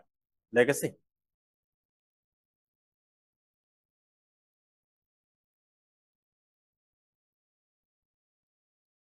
রেফারেন্স দেন বঙ্গবন্ধু স্বাধিকার থেকে স্বাধীনতা। বঙ্গবন্ধু স্বাধিকার থেকে স্বাধীনতা। স্বাধিকার থেকে স্বাধীনতা। বঙ্গবন্ধু স্বাধিকার থেকে স্বাধীনতা। লেখক আনু মাহমুদ।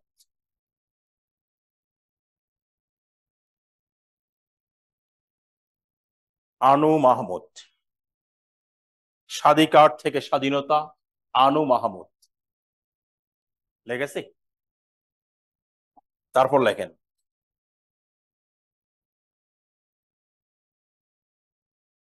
1971 সালের 17ই আগস্ট মার্কিন সিনেটর এডওয়ার্ড কেনেডি বলেন,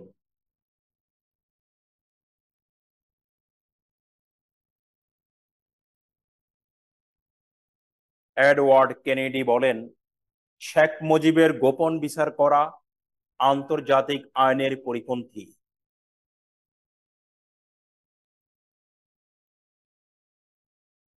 দেখেছে? আন্তর্জাতিক আইনের পরিপন্থী।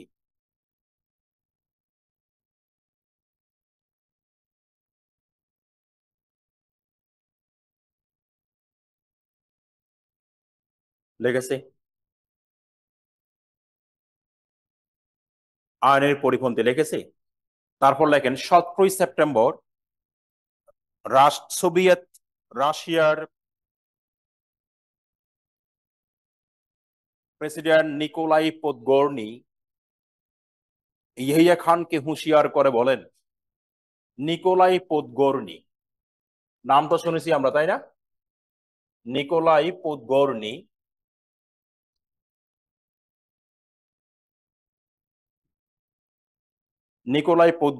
ইয়াহিয়া খানকে হুঁশিয়ার করে বলেন,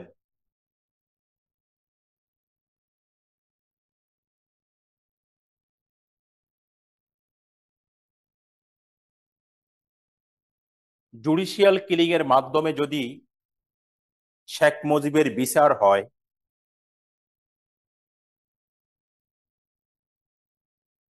জুডিশিয়াল কিলিং এর মাধ্যমে যদি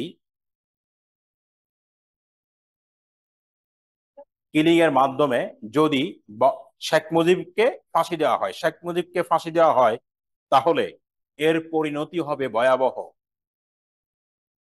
তাহলে এর পরিণতি হবে ভয়াবহ।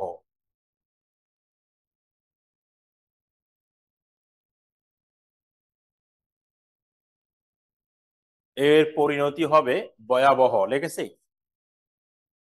এর পরিণতি হবে ভয়াবহ।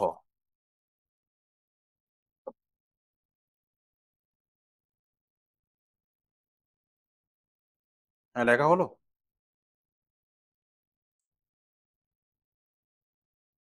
তারপর বলেন, তারপর লেখেন, ইন্দিরা গান্ধী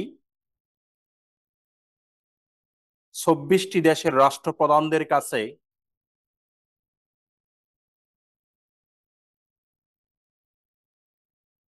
চিঠি দেন, চিঠি দিয়ে বলেন, চিঠি দিয়ে চিঠি দেন চিঠি দেন যাতে শেখ মুজিবের ফাঁসি না হয়, যাতে শেখ মুজিবকে পাকিস্তান ফাঁসি দিতে না পারে।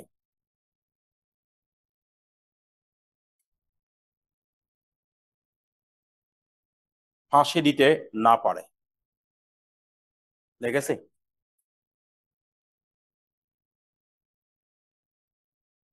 তারপর লেখেন, 4 সেপ্টেম্বর 4 সেপ্টেম্বর বঙ্গবন্ধুকে ফাঁসির রায় দেওয়া হলে 4 সেপ্টেম্বর বঙ্গবন্ধুকে ফাঁসির রায় দেওয়া হলে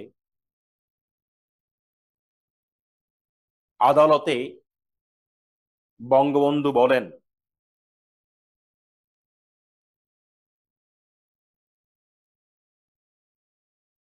ফাঁসির মঞ্চে দাঁড়িয়ে আমি বলবো আমি বাঙালি, বাংলা আমার ভাষা। ফাঁসির মঞ্চে দাঁড়িয়ে আমি বলবো আমি বাঙালি, বাংলা আমার ভাষা।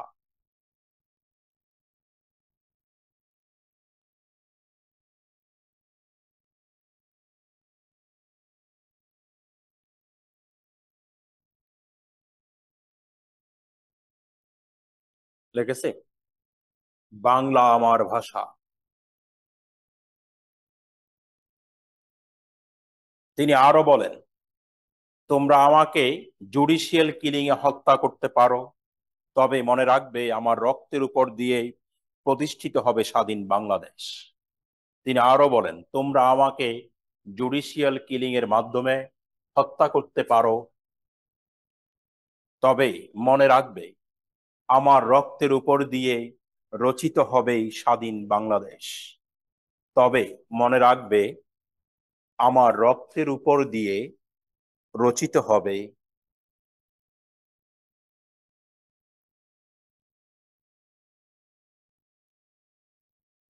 তবে আমার রক্তের উপর দিয়ে রচিত হবে স্বাধীন বাংলাদেশ।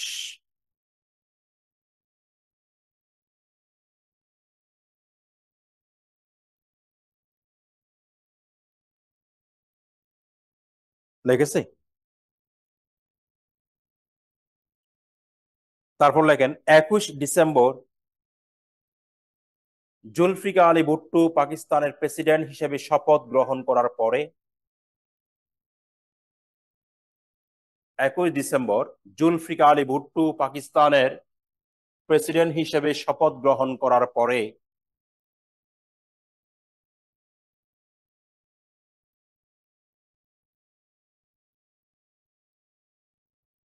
1 জানুয়ারি 1 জানুয়ারি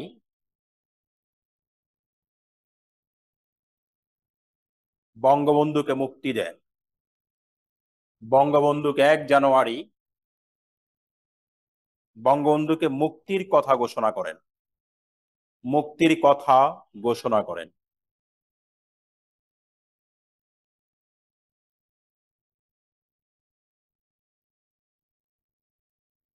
এখানে লেখেন পাকিস্তানের কারাগারে বঙ্গবন্ধু, রবার্ট পেইন।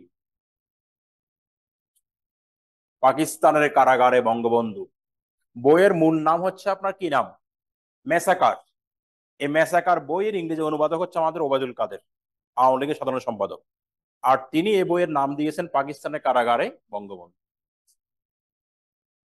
মূল বইয়ের লেখক হচ্ছে রবার্ট পেইন, পাকিস্তানের কারাগারে বঙ্গবন্ধু। বাকি কয়েকটা লাইন আপনি নিচ থেকে লিখবেন যে 8 জানুয়ারি, 10 জানুয়ারি, এটা আর বললাম না। হ্যাঁ, এই শেষ। তার অপারেশন বিগ ব্যাট কি, এবং এখানে আপনার অপারেশন বিগ ব্যাট কি এবং আর একটা প্রশ্ন হতে পারে যে 71-এ বঙ্গবন্ধু শেখ মুজিবুর রহমানের অবস্থান বর্ণনা করো, তখন আপনি এই জিনিসগুলো লিখতেন। আমি এই জন্য আমি একসাথে দুইটা জিনিস লেখাই দিলাম। ঠিক আছে। আচ্ছা, এরপর লেখেন মুজিবনগর সরকারের ভূমিকা পর্যালোচনা করো।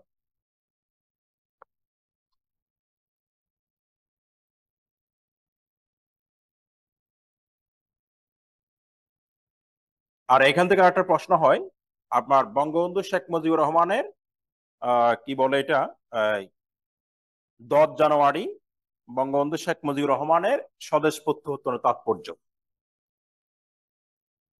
যদি আপনাকে 20 নম্বরের প্রশ্ন দেয় তখন দিবে বঙ্গবন্ধু শেখ মুজিবুর রহমানের স্বদেশ প্রত্যাবর্তনের তাৎপর্য। এটা হচ্ছে আমার লেখা একটা প্রবন্ধ। এটা আমি হচ্ছে আমাদের গাছবাড়িয়া কলেজে আমি একটা প্রবন্ধ উপস্থাপনা করেছিলাম। এই প্রবন্ধ এখানে আছে, আর তাৎপর্যটা পরে আছে। আপনারা এখান থেকে ফটোকপি করে একটু আমাকে দিলে হবে। হ্যাঁ, এই যদি আপনাকে প্রশ্ন জিজ্ঞেস করে বঙ্গবন্ধু শেখ মুজিবুর রহমানের স্বদেশ প্রত্যাবর্তনের তাৎপর্য বর্ণনা করো, তখন এর পেছনে তাৎপর্যগুলো দেওয়া আছে। ঠিক আছে। আচ্ছা, এরপর আমাদের প্রশ্ন হলো আপনার এই যে আহ মুজিবনগর সরকার। মুজিবনগর সরকার সম্পর্কে আপনারা কি কি জানেন বলেন তো?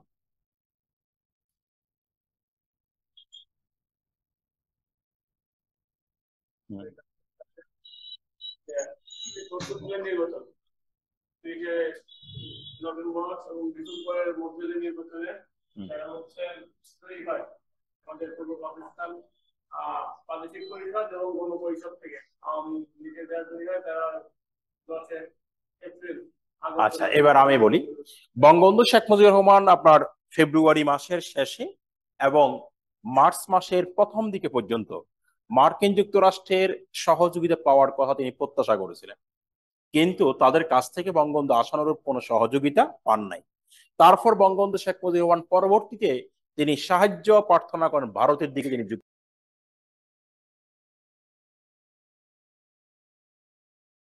যে গণজোয়ার স্বাধীনতার জন্য সেই বিষয় তিনি সেখানে তুলে ধরেন এবং ভারতের সাহায্য প্রত্যাশা করেন। আর এরপরে মার্চের যখন 7 তারিখ প্রথম দিকে, তখন একজন লোক ছিল চিত্তরঞ্জন সুতার, তার সাথে আবার বঙ্গবন্ধু এবং অন্যদিকে রয়ের সম্পর্ক ছিল। চিত্তরঞ্জন সুতার, এবং তিনি তাকে বলা হয় তিনি ডুয়েল স্ট্যান্ডার্ড মেনটেন করতেন। তিনি হচ্ছে আপনার বাংলাদেশ, তিনি মূলত হচ্ছে রয়ের এজেন্ট। র চিত্তরঞ্জন সুতার, তার বাড়ি হচ্ছে বরিশালের ফিরোজপুরে। আবার এই ভদ্রলোকের আবার বাড়ি ছিল হচ্ছে আপনার কলকাতাতে। তার বাড়ির পাশেই, তার বাড়ি যেখানে সেখানে কিন্তু আপনার এই যে আপনারা জানেন মুজিব বাহিনী, যে মুজিব বাহিনী প্রতিষ্ঠা হয়, মুজিব বাহিনীর বাসভবন আপনার হেডকোয়ার্টার আর চিত্তরঞ্জন সুতারের কলকাতা বাড়ি পাশাপাশি। তখন এই রয়ের সাথে তার যোগাযোগ ছিল, অন্যদিকে বঙ্গবন্ধু শেখ মুজিবুর রহমানের সাথেও তার যোগাযোগ ছিল। এই চিত্তরঞ্জন সুতারকে বঙ্গবন্ধু শেখ মুজিবুর রহমান মার্চ মাসের 1 তারিখে তিনি তাকে ভারত প্রেরণ করেন। চিত্তরঞ্জন সুতার সেখানে যাওয়ার পর পরে তিনি সেখানে রয়ের সাথে যোগাযোগ করেন। আর মার্চ মাসের 7 তারিখে বঙ্গবন্ধু যখন ভাষণ দিচ্ছেন, তখন সেদিন বঙ্গবন্ধু শেখ ফজলুল হক মনিকে তিনি ভারত প্রেরণ করেন। ভারতে চিত্তরঞ্জন সুতারের বাড়িতে রয়ের সাথে শেখ মনির আলোচনা হয়, এবং আলোচনা কি হয় সেই বিষয়টা কিন্তু আপনার এই সুতার জানতো না। আলোচনা হয় এই দুইজন ব্যক্তির মধ্যে। তখন এরপরে এর মধ্যেই আপনার আর একটা ঘটনা ঘটে, সেটা হচ্ছে আপনার এই যে অনেকে মনে করে বাংলাদেশের মুক্তিযুদ্ধটা ভারতের একটা আপনার তাদের পরিকল্পনার একটা অংশ। তারা কোন যুক্তিটা অংশ মনে করে সেটা একটু বলি। 12ই জানুয়ারি আপনার ভারতের একটা বিমান পাকিস্তান ছিনতাই করে। সেই বিমান ছিনতাইয়ের ঘটনাকে কেন্দ্র করে বিমান ছিনতাই যারা করেছিল তাদেরকে জুলফিকার আলী ভুট্টো এবং ইহিয়া খান আখ্যায়িত করেছিল বীর হিসাবে। এরপরে ওই বিমান ছিনতাই করার ঘটনাকে কেন্দ্র করে তখন ভারত তার আকাশ সীমা পাকিস্তানের জন্য নিষিদ্ধ করে দেয়। অনেকে মনে করে এটা হচ্ছে ভারতের প্রি প্ল্যান। তবে এই যারা এই কাজগুলো করেছিল তারা দুইজনে হচ্ছে কাশ্মীরি যুবক। এরপরে মার্চ গেল, মার্চের 7 তারিখে আলোচনা করার পরে বঙ্গবন্ধু শেখ মুজিবুর রহমান তো আপনার 25 মার্চ শেষে বা 26 মার্চ প্রথম প্রহরে গ্রেফতার হয়ে যান। গ্রেফতার হওয়ার পরে বঙ্গবন্ধু শেখ মুজিবুর রহমান তখন তাজউদ্দিন আহমেদ এবং ব্যারিস্টার আমিরুল ইসলাম এবং রেহমান সোবহান এই লোকগুলাকে বঙ্গবন্ধু তার বাসভবনে ডাকেন, এবং বঙ্গবন্ধুর বাড়িতে রাত 10টা পর্যন্ত তারা ছিল, তাজউদ্দিন, রেহমান সোবহান এবং আমিরুল ইসলাম। এবং তাদেরকে বঙ্গবন্ধু বলেন যে তোমরা ভারত যদি পাকিস্তান যদি আক্রমণ করা শুরু করে তাহলে তোমরা প্রথমে ভারত চলে যাবে। ভারত যাওয়ার পরে এবং বঙ্গবন্ধু তাদেরকে বলেছিলেন যে ভারত সরকার তোমাদেরকে সহযোগিতা করবে, এবং আমার সাথে ভারত সরকারের যোগাযোগ হয়েছিল এবং তারা তোমাকে সহযোগিতা করবে। আর বাংলাদেশের মুক্তিযুদ্ধকে সহযোগিতা করার জন্য আপনার আমি গত ক্লাসে বলছিলাম যে পঞ্চায়েত 5 জন লোককে পিএন দর, পিএন হাসকার, এই লোকগুলো একজন পিএন দর তিনি হচ্ছে আবার ইন্দিরা গান্ধীর পিএস, আরেকজন ছিল পিএন হাসকার, তিনি ছিলেন ইন্দিরা গান্ধীর রাজনৈতিক উপদেষ্টা হাসকার। আবার এই দুইজনের বন্ধু হচ্ছে আপনার অর্মত্য সেন। অর্মত্য সেন অর্মত্য সেনকে এই যে আপনার রেহমান সোবহান আবার অর্মত্য সেন কিন্তু আমার বন্ধু। দুইজনে ইকোনমিক্স স্টুডেন্ট, ক্যামব্রিজ বিশ্ববিদ্যালয়ে দুজনে শিক্ষার্থী ছিলেন। তো রেহমান সোবহান অর্মত্য সেনকে বাংলাদেশের বিষয়গুলা বলতো, আর অর্মত্য সেন এদেরকে বলতো। এদের মাধ্যমে ইন্দিরা গান্ধী সব বিষয়গুলো শুনেন তাদের কাছ থেকে। ঠিক আছে। তো ইন্দিরা গান্ধী তাদের কথাগুলো শুনতেন, এবং এরপরে বাংলাদেশের মুক্তিযুদ্ধ যখন শুরু হয়ে যায় তখন মার্চ মাসের 27 তারিখ পর্যন্ত তাজউদ্দিন আহমেদ এবং আমিরুল ইসলাম এই দুইজন তারা ছিলেন ঢাকার আপনার ফার্ম গেট এলাকায়। আপনার লালমাটিয়া কলেজ যেটা বর্তমানে আছে, এগুলো একসময় বস্তি ছিল। এই লালমাটিয়া কলেজের এখানে তারা দুইজনে অবস্থান গ্রহণ করেছিলেন। কিন্তু পরবর্তীতে তারা যখন দেখলেন যে আওয়ামী লীগ নিষিদ্ধ হলো, 27 তারিখ কিন্তু আওয়ামী লীগকে নিষিদ্ধ করে, আওয়ামী লীগ তখন নিষিদ্ধ সংগঠন। এরপরে এবং 27 তারিখ আওয়ামী লীগ হরতাল পালন করে। তখন এই দুইজন ফার্মগেট এলাকা তাদের জন্য অনিরাপদ মনে করে তারা সেখান থেকে চলে যায় কোথায়, ঝিনাইদহে। ওই সময় ঝিনাইদহের যিনি এসডিও ছিলেন কে, তৌফিক এলাহি চৌধুরী, যিনি বর্তমান এই যে শেখ হাসিনার মাননীয় প্রধানমন্ত্রী শেখ হাসিনার জ্বালানি উপদেষ্টা। এবং তার একটা পরিচয় হচ্ছে তিনি পল্লিক ওই জসিমউদ্দিনের ছোট মেয়ের জামাই। জসিমউদ্দিনের 2 মেয়ে ছিল, পল্লিক ওই জসিমউদ্দিনের 2 মেয়ে। এক মেয়েকে বিয়ে করছে ব্যারিস্টার মওদুদ, বিএনপির মওদুদ। আরেকজনকে বিয়ে করছে এই যে তৌফিক এলাহি। এই তৌফিক এলাহি চৌধুরী তাদেরকে রিসিভ করেন, এবং সেখান থেকে তারা এই তাজউদ্দিন আহমেদ এবং আমিরুল ইসলাম তারা এখানে ছিলেন।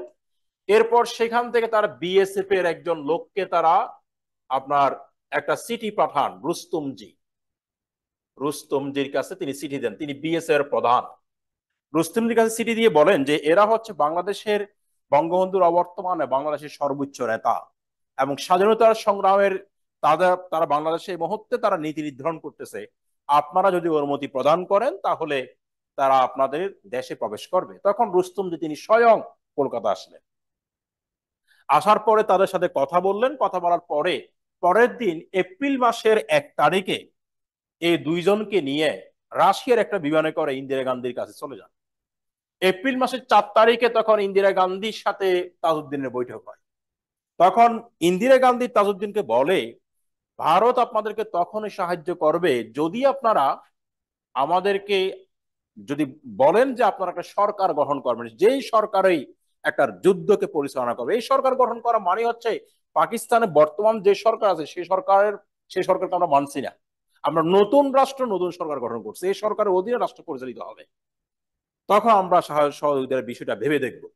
তখন ইন্দিরা গান্ধী এই কথা বলার পরে তাজউদ্দিন তখন বললেন যে আমার 60টা প্রস্তাব আছে, যদি আপনি 60টা প্রস্তাব মানেন তখন আমরা সরকার গঠন করব। তখন বললো হ্যাঁ আপনার 60টা প্রস্তাব বলেন। তখন 60টা প্রস্তাবের মধ্যে প্রথম প্রস্তাব হলো মুজিবনগর সরকারকে ভারতে থাকার এবং আশ্রয়ের তাদেরকে সেই অনুমতি প্রদান করতে হবে। 2 নম্বর প্রস্তাব হলো যে আমার যে শরণার্থী আছে তাদেরকে থাকা খাওয়ার ব্যবস্থা করতে হবে। মুজিবনগর সরকার যারা মন্ত্রী আছে তাদেরকে চলাচলের জন্য বিমান এবং যাতায়াতের জন্য গাড়ি দিতে হবে। তারপর হচ্ছে আপনার বিদেশি কূটনৈতিক মিশনের ক্ষেত্রে ভারত সহযোগিতা করতে হবে এবং যারা মুক্তিযোদ্ধা তাদেরকে প্রশিক্ষণ প্রদান করতে হবে, অস্ত্র দিয়ে সহযোগিতা করতে হবে। ইন্দিরা গান্ধী সবকিছু দাবি মানার পরে তখন বলল ঠিক আছে আপনারা সরকার গঠন করেন। তখন তাজউদ্দিন আহমেদ তিনি নিজেকে প্রধানমন্ত্রী ঘোষণা করে, বঙ্গবন্ধুকে রাষ্ট্রপতি ঘোষণা করে একটা রাষ্ট্রপতি শাসিত সরকার ব্যবস্থা প্রবর্তন করে। আমাদের মুজিবনগর সরকার ছিল কি রাষ্ট্রপতি শাসিত সরকার। আর মুজিবনগর ঘোষণাপত্র সংবিধানের কত নম্বর অনুচ্ছেদ? সপ্তম তফসিল। সপ্তম তফসিলে বলা আছে, হ্যাঁ, এবং সেখানে রাষ্ট্রপতিকে মন্ত্রীদেরকে নিয়োগ করার ক্ষমতা এবং করারোপ করার ক্ষমতা এবং পাবলিক যে ব্যয়গুলো সেই ব্যয়ের ক্ষমতা নির্বাহ করার ক্ষমতা রাষ্ট্রপতিকে দেওয়া হয়। এরপরে তাজউদ্দিন আহমেদ এবার যখন বৈঠক হয় এপ্রিল মাসের 11 তারিখে আগরতলার সার্কিট হাউসে, সেখানে এবার আওয়ামী লীগের মধ্যে কোন্দল বেজে যায়। এইচ এম কামরুজ্জামান এবং বিশেষ করে শেখ ফজলুল হক মনি এবং মহিউদ্দিন আহমেদ তার যে বইটা সেই বই আওয়ামী লীগ যুদ্ধদিনের কথা তিনি সেখানে লিখেছেন তারা তাকে হত্যা করার জন্য পরিকল্পনা করে। আওয়ামী লীগের মধ্যে অভ্যন্তরীণ কোন্দল এবং তাজউদ্দিনকে প্রধানমন্ত্রী হিসাবে এইচ এম কামরুজ্জামান তিনিও মানতে রাজি না। কিন্তু পরবর্তীতে রাষ্ট্রের এই অবস্থা তারা সবাই মেনে নিলেন। ঠিক আছে, এরপর 11 তারিখ যে মিটিংটা হয় সেখানে তারা বাংলাদেশ নামটা অনুমোদন করে যে স্বাধীন রাষ্ট্রের নাম হবে বাংলাদেশ এবং স্বাধীনতা ঘোষণাপত্র যেটা বলা হয় এটা বঙ্গবন্ধু যে স্বাধীনতার ঘোষণা দিয়েছিলেন সেটা কার্যকর হবে 26 মার্চ থেকে। এটাকে ঘোষণাটাকে অনুমোদন করা হয় এবং সেই দিন সেখানে সারা দেশটাকে 7টা সেক্টরে ভাগ করা হয়। এম এজ ওসমানী সারা দেশকে কয় সেক্টরে ভাগ করেন? 4টা, তেলিয়ে পাড়ায়। এরপরে আগরতলা যে বৈঠক হয় সেখানে করা হয় 7টা সেক্টর। এরপরে আপনার এই সরকার বিভিন্ন অবদান রাখে, আমরা সেগুলো লেখাবো। এরপরে হচ্ছে আপনার এই সরকার দেশে প্রত্যাবর্তন করে কয় তারিখে? ডিসেম্বর মাসের 11 তারিখ, সরি ডিসেম্বরের 21 তারিখ। 21 তারিখ দেশে প্রত্যাবর্তন করে। তাহলে তাহলে মুজিবনগর সরকারের গঠন একটু একটু লেখেন তাহলে।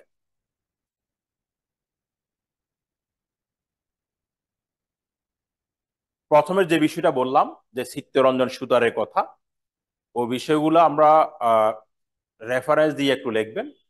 এই বিষয়গুলা আহ, বইয়ের নাম হচ্ছে আপনার ওই যে 71-এর মুজিব, সে বইয়ে কিন্তু প্রথম দিকে এই ঘটনাগুলো বলা আছে।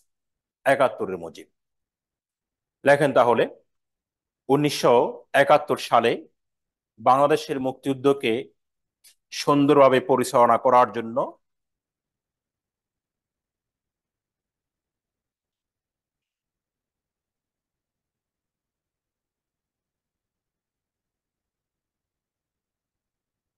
বাংলাদেশের মুক্তিযুদ্ধকে সুন্দরভাবে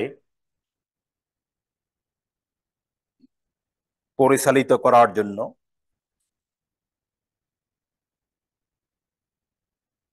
লেগেছে বাংলাদেশের মুক্তিযুদ্ধকে সুন্দরভাবে পরিচালিত করার জন্য 10 এপ্রিল মুজিবনগর সরকার গঠিত হয়।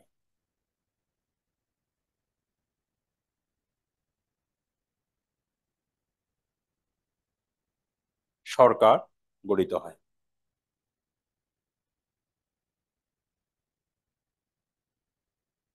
তারপর লেখেন 1971 সালের 4 এপ্রিল তাজ ইন্দিরা বৈঠকে তাজ ইন্দিরা বৈঠকে ইন্দিরা গান্ধী তাজউদ্দিনকে একটি সরকার গঠন করার পরামর্শ প্রদান করে থাকেন।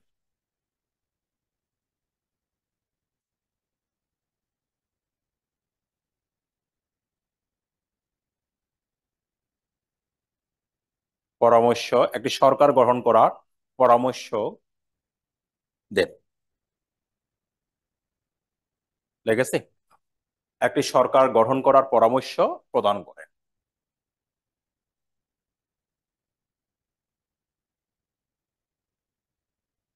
ওই দিনেই তাজউদ্দিন আহমেদ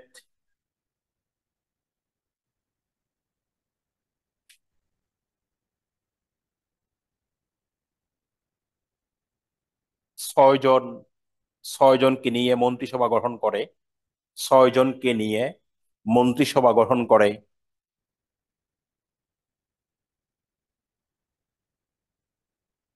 মন্ত্রিসভা গঠন করে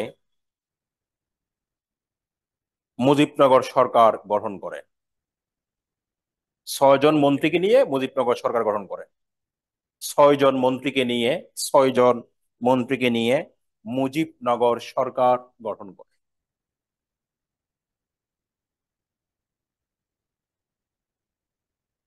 লিখেছে? তারপর লেখেন 11 এপ্রিল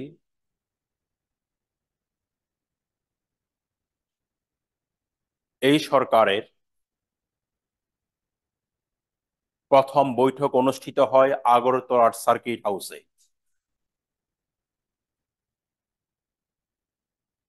আগরতলার সার্কিট হাউসে লিখেছি।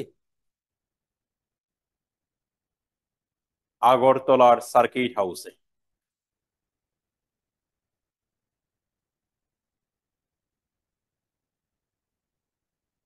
সেখানে বাংলাদেশ নামটি অনুমোদন,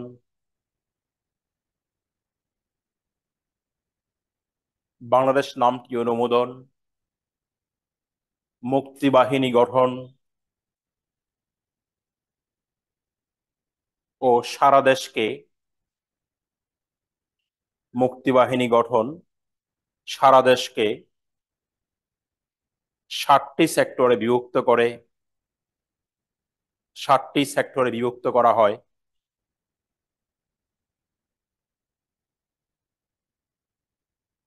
এবং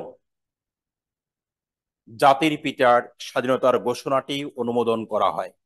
জাতির পিতার স্বাধীনতার ঘোষণাটি অনুমোদন প্রদান করা হয়।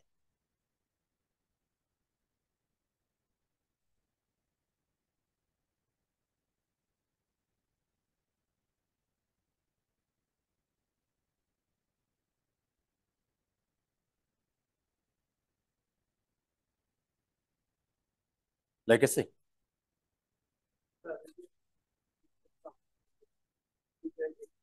এম আক্তার মুকুল, হ্যাঁ।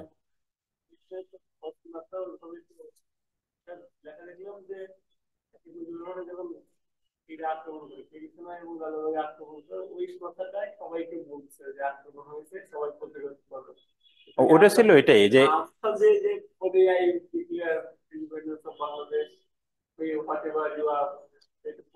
এটা তো এটা এটা তো বাস্তব ঘোষণা তো এটাই। আপনি একটা বইয়ে সব বিষয় থাকে না। ঠিক আছে, ও হচ্ছে তার নিজের আলোকে একটা বিষয় বর্ণনা করছে। এম আক্তার মুকুল। হ্যাঁ,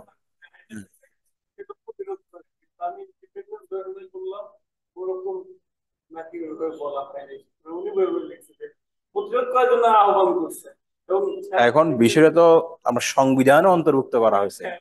ঠিক আছে, এখন তার বিরুদ্ধে আপনি কিভাবে বলবেন? বলাই যাবে না।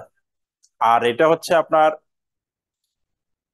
এটা তো ওই সময় যারা প্রত্যক্ষদর্শী মুক্তিযোদ্ধা ছিল তাদের কাছ থেকে আপনি সবচেয়ে ভালো বিষয়টা বলতে পারবেন। মইনুদ্দিন খান বাদল একদিন সংসদে তিনি দাঁড়িয়ে বলছিলেন যে আমরা যারা মুক্তিযোদ্ধারা এখন যারা জীবিত আছি তাদেরকে একটি আলোচনায় আনে আপনি বিষয়টা সেটেলমেন্ট করেন। স্বাধীনতার ঘোষক কিভাবে হয়েছিল, মুক্তিযুদ্ধ কিভাবে হয়েছিল, আপনার কে রাজাকার কে মুক্তিযোদ্ধা, এগুলো আমাদের সামনে সেটেল করেন। পার্লামেন্টে যারা ওই সময় মুক্তিযুদ্ধ করে জীবিত আছে তাদেরকে ডাকেন।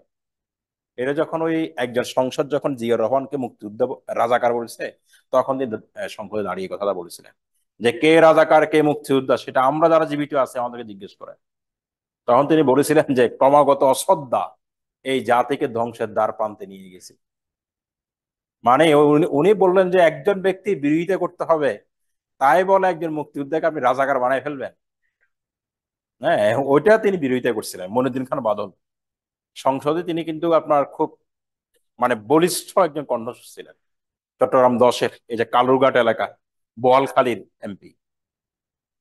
লিখেছি আমরা এটা, ঘোষণা জারি করা হয়। তারপর লেখেন 14 এপ্রিল এই সরকার চুয়াডাঙ্গাকে রাজধানী ঘোষণা করে শপথ গ্রহণ করার কথা ছিল।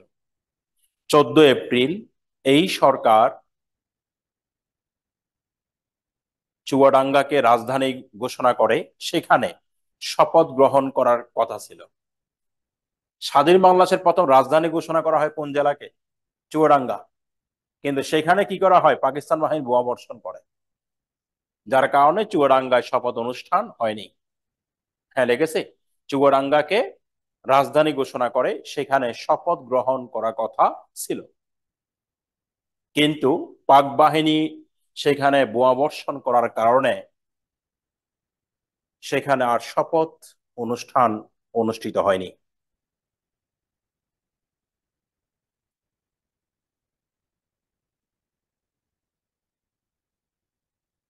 অনুষ্ঠান অনুষ্ঠিত হয়নি, লেগেছে। তার 3 দিন পরে, তার 3 দিন পরে বৈদ্যনাথ তলার আম্র কারণে ব্যারিস্টার আমিরুল ইসলামের পরামর্শে, ওই জিনিসটা একটু লিখে রাখেন, ব্যারিস্টার আমিরুল ইসলামের পরামর্শে বৈদ্যনাথ তলার আম্র কারণে 17 এপ্রিল শপথ গ্রহণ করা হয়। আমিরুল ইসলামের পরামর্শে,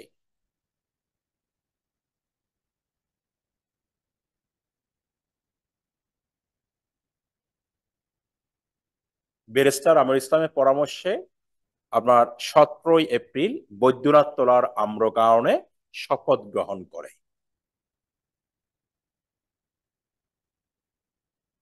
এটা ভাইভাতে একটা প্রশ্ন হয় যে কেন আম্র কারণে করে? আম খাওয়ার জন্য?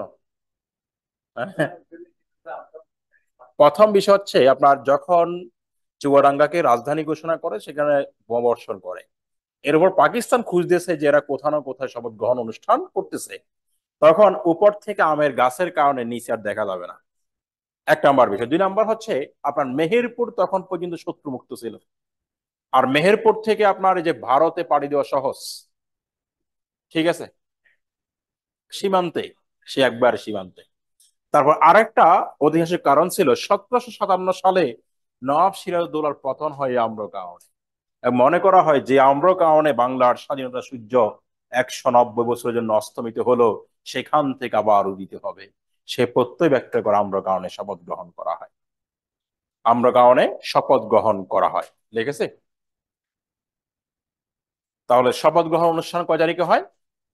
এবার লেখেন ভূমিকা, তাদের ভূমিকা, মুজিবনগর সরকারের ভূমিকা কি ছিল?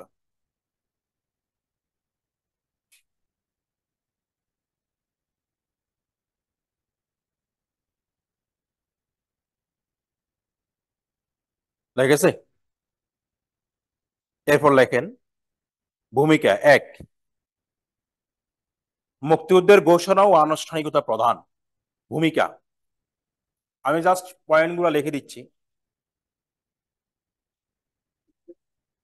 মুক্তিযুদ্ধের ঘোষণা ও আনুষ্ঠানিকতা প্রধান।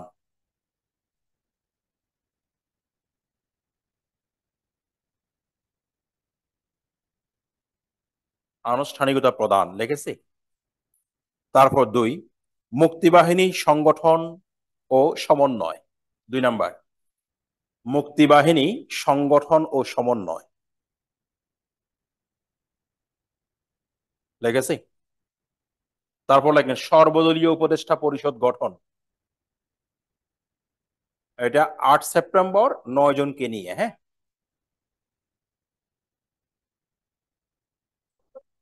উপদেষ্টা পরিষদ গঠন, লেগেছে। তারপর আন্তর্জাতিক সমর্থন আদায়,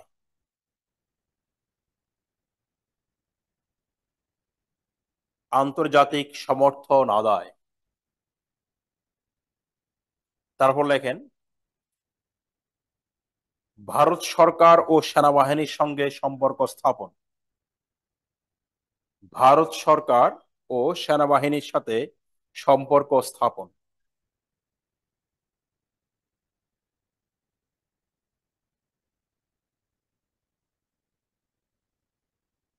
তারপর লেখেন স্বাধীনতার ঘোষণাপত্র ও সংবিধান প্রণয়ন, স্বাধীনতার ঘোষণাপত্র ও সংবিধান প্রণয়ন।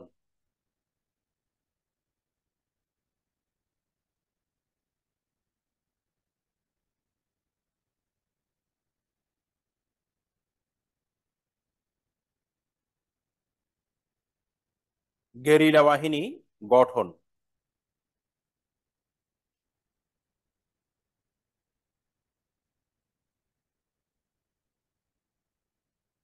লেগেছে। মুক্তিযোদ্ধাদের সাহস,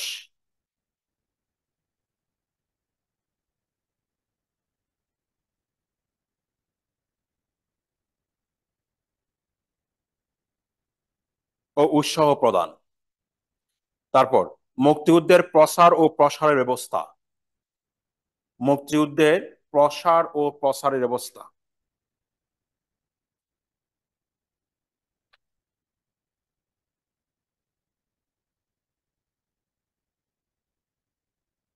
হয়ে গেছে। তাহলে আমরা এই যে এদের কি ভূমিকা, সেই ভূমিকা করে লিখলাম। তাহলে প্রথমে আপনার মুক্তিযুদ্ধের, যদি আপনার যদি এই ধরনের প্রশ্ন করে যে মুজিবনগর সরকারের তাৎপর্য, তখন আপনি কিন্তু এক লাইনে আহ প্রথম দিকে কিছুটা দুই এক পৃষ্ঠা মুজিবনগর সরকার সম্পর্কে লিখবেন। ওগুলো লাগবে না। হ্যাঁ, আপনার ভূমিকা যদি বলে তখন এই ভূমিকাগুলো লিখবেন। হ্যাঁ, তারপর সেক্টরের বিষয়টা লিখছি আমরা। সেক্টর, ওই সেক্টরের ভাগটা কে করেন, এখানেই কিন্তু করা হয় 7টা সেক্টর। এই এই বিষয়গুলা। এবার আর কি আলোচনা আছে বলেন তো? আরেকটা প্রশ্ন লেখেন মুজিব বাহিনী বলতে কি বুঝো? টিকা আছে, খুব ছোট টিকা।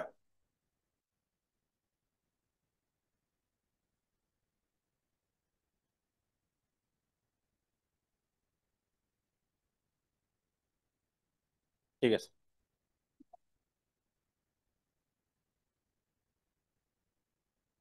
মুজিব বাহিনী, তো আপনারা এই যে যে বিষয়গুলো আমি লেখাচ্ছি এগুলো রেফারেন্স সহকারে আপনি পরীক্ষায় অবশ্যই রেফারেন্স সহকারে লিখতে চেষ্টা করুন। কতগুলো প্রশ্ন যেগুলো 5 নাম্বার প্রশ্ন, যেমন আপনার মুজিবনগর সরকার ভূমিকা, এটা কিন্তু 20 নাম্বার প্রশ্ন হতে পারে। ঠিক আছে। আপনার এই যে তারপর আমেরিকার ভূমিকা, এগুলো 10 নাম্বার 20 নাম্বার প্রশ্ন হতে পারে। তারপর মুক্তিযুদ্ধে আপনার সোভিয়েত রাশিয়ার ভূমিকা, আমি গত ক্লাসে এগুলো আহ, আলোচনা করছিলাম, ভারতের ভূমিকা আলোচনা করছিলাম, যে এগুলো 10 নাম্বার 20 নাম্বার। আর বাজারের বইগুলোতে আমি যেভাবে তারিখ সহ লিখে দিয়েছি, বাজার বইগুলোতে ওইভাবে লেখা নাই। বাজারে কোনো বই এই ধরনের লেখা নাই। ঠিক আছে। লেখেন মুজিব বাহিনী, এগুলো 5 নাম্বারের শর্ট নোট হয়। যেমন বাংলাদেশের মুক্তিযুদ্ধে অসামান্য অবদানের জন্য এবং বীরত্ব গাথা, বাংলাদেশের মুক্তিযুদ্ধ অসামান্য অবদান ও বীরত্ব গাথা ইতিহাস রচনার জন্য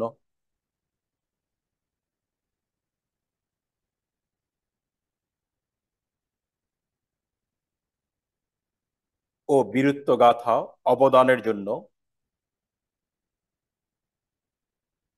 মুজিব বাহিনীর অবদান ইতিহাসে চিরস্মরণীয় হয়ে থাকবে। মুজিব বাহিনীর অবদান ইতিহাসে চিরস্মরণীয় হয়ে থাকবে।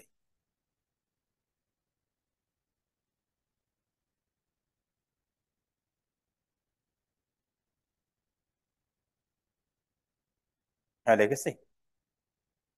মুক্তিযুদ্ধ যদি দীর্ঘস্থায়ী হয়, মুক্তিযুদ্ধ দীর্ঘস্থায়ী হলে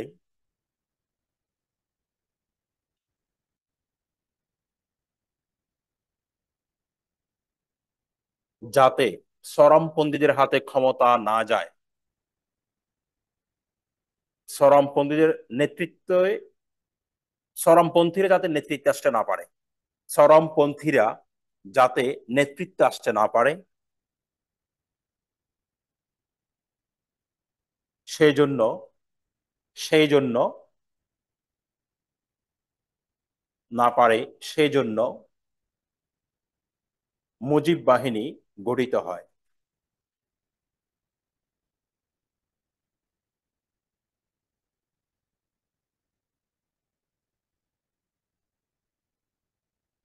তারপর আরেকটা প্যারাতে লেখেন, মুজিব বাহিনীর প্রতিষ্ঠাতা ছিলেন সিরাজুল আলম খান,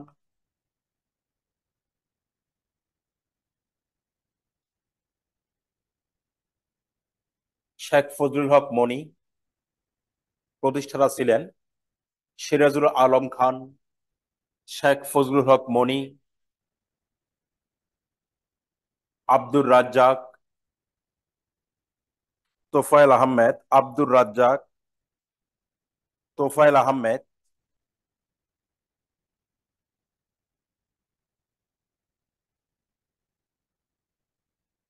শাহজাহান সিরাজ, নূর আলম সিদ্দিকী ও আব্দুল কুদ্দুস মাখন। শাহজাহান সিরাজ, নূর আলম সিদ্দিকী ও আব্দুল কুদ্দুস মাখন।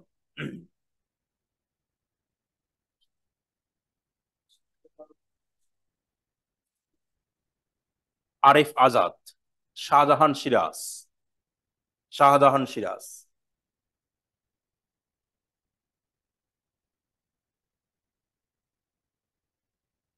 লিখেছে?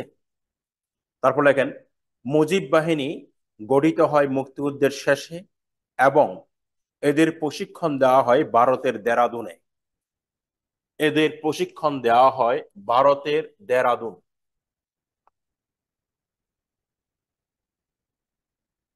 এবং এদের প্রশিক্ষণ দেওয়া হয় ভারতের দেরাদুনে।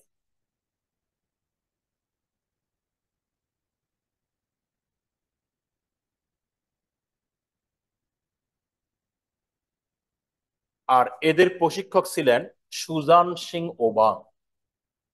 সুজান সিং উবান। এদের প্রশিক্ষক ছিলেন সুজান সিং উবান।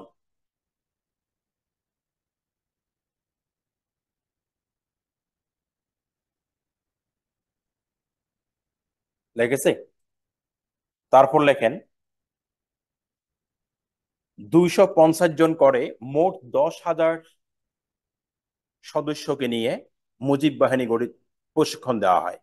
250 জন করে মোট 250 জন করে মোট 10,000 সদস্যকে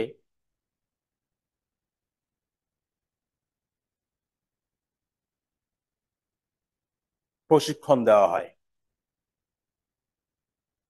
এরা বিএলএফ নামে পরিচিত। এরা বিএলএফ নামেও পরিচিত। বিএলএফ নামেও পরিচিত ছিল, এটা লেখা। তারা বিএলএফ নামেও পরিচিত ছিল। এরা বিএলএফ নামেও পরিচিত ছিল।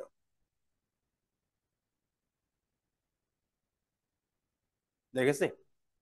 তারপর লেখেন, মুজিব বাহিনী সারা দেশকে 4টি সেক্টরে ভাগ করে।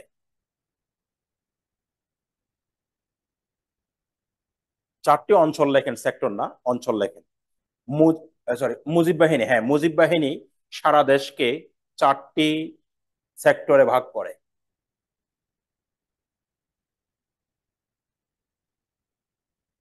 ভাগ করে পূর্বাঞ্চলে ছিলেন শেখ ফজলুল হক মনি।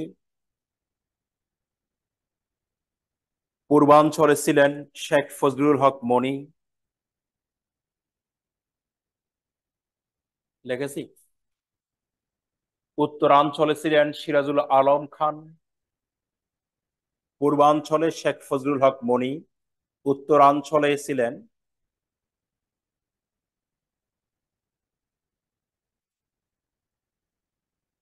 সিরাজুল আলম খান। পশ্চিমাঞ্চলে ছিলেন রাজ্জাক, আব্দুর রাজ্জাক।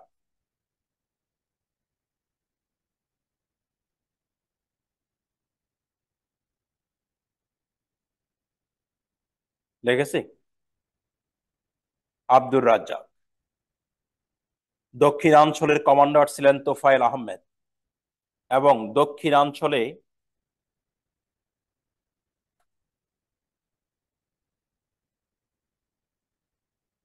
কমান্ডার ছিলেন তোফায়েল আহমেদ। লিখেছি। এরা মূলত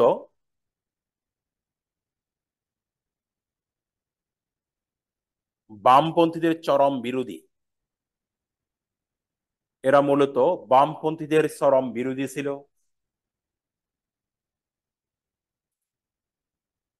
লেগেছে। মুক্তিযুদ্ধের পরে মুক্তিযুদ্ধের পরে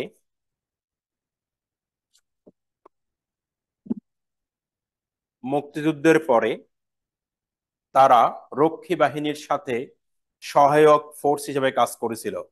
রক্ষী বাহিনীর সাথে সহায়ক ফোর্স হিসাবে কাজ করেছিল। রক্ষী বাহিনীর সাথে সহায়ক ফোর্স হিসাবে কাজ করেছিল।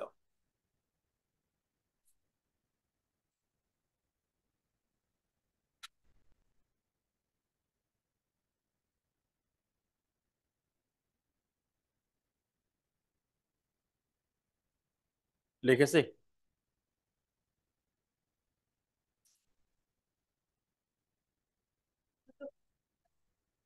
রক্ষী বাহিনী হচ্ছে আপনার বঙ্গবন্ধু শেখ মুজিবুর রহমান মুক্তিযুদ্ধের সময় যারা মুক্তিযুদ্ধে ছিল তাদেরকে নিয়ে পরবর্তীতে একটা আপনার সামরিক বাহিনীর মতো একটা বাহিনী গঠন করেছিলেন।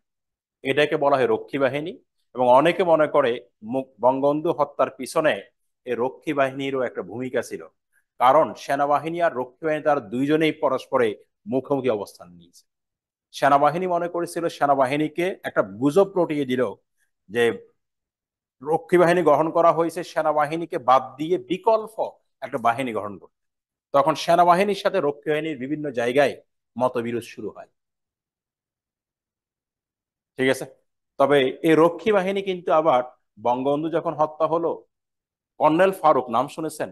বঙ্গবন্ধু হত্যার পেছনে যিনি একটা ভূমিকা পালন করেন, তাকে দায়িত্ব দেওয়া হয়েছিল রক্ষী বাহিনীকে সামাল দেওয়ার জন্য। কারণ যারা বঙ্গবন্ধুকে হত্যা করতেছে তাদের একটা ভয় ছিল রক্ষী বাহিনী যে কোনো সময় গর্জে উঠতে পারে। কর্নেল ফারুক কিন্তু ট্যাঙ্ক নিয়ে যখন রক্ষী বাহিনীর সামনে যান, বরং কেউ যদি বের হও ঘর থেকে তাহলে আমি গুলি চালাবো, ট্যাঙ্ক ট্যাঙ্ক দিয়ে মেরে ফেললো। কিন্তু তার ট্যাঙ্কে কোনো গোলা বারুদও ছিল না। কোনো রক্ষী বাহিনী কিন্তু এগিয়ে আসে নাই। বঙ্গবন্ধু হত্যার পরে কর্নেল ফারুকরা ছিল খুব সাহসী। এবং আর একটা বিষয় হলো রক্ষী বাহিনীর যাকে, এই যে ওবান যার কথা বললাম, সুজান সিং ওবান, উনি আবার রক্ষী বাহিনীর প্রশিক্ষক ছিলেন। এই জন্য অনেকে মনে করতো যে ভারতীয়রা তারা এই অঞ্চলে তার সামরিক কার্যক্রম পরিচালনার অংশ হিসাবে রক্ষী বাহিনীকে নিয়ন্ত্রণ করছে। এই গুজবগুলা যে বঙ্গবন্ধু হত্যার ক্ষেত্রে একটা বড় ভূমিকা পালন করছে। ঠিক আছে। তো আজকে আমরা এটুকু। এবার আপনাদের কোনো প্রশ্ন আছে কিনা? নাই। আজকে 4টা প্রশ্ন লেখালাম। ওখানে হচ্ছে প্রশ্ন লেখার যখন শুরু করবেন তখন অবশ্যই রেফারেন্স দিয়ে শুরু করবেন। আর লেখা যখন লিখবেন টু দ্য পয়েন্ট লিখবেন। আর সোর্স গুলো যখন দিবেন, বইয়ের নাম যখন লিখবেন, অবশ্যই নীল কলম দিয়ে মার্ক করে দিবেন। ঠিক আছে।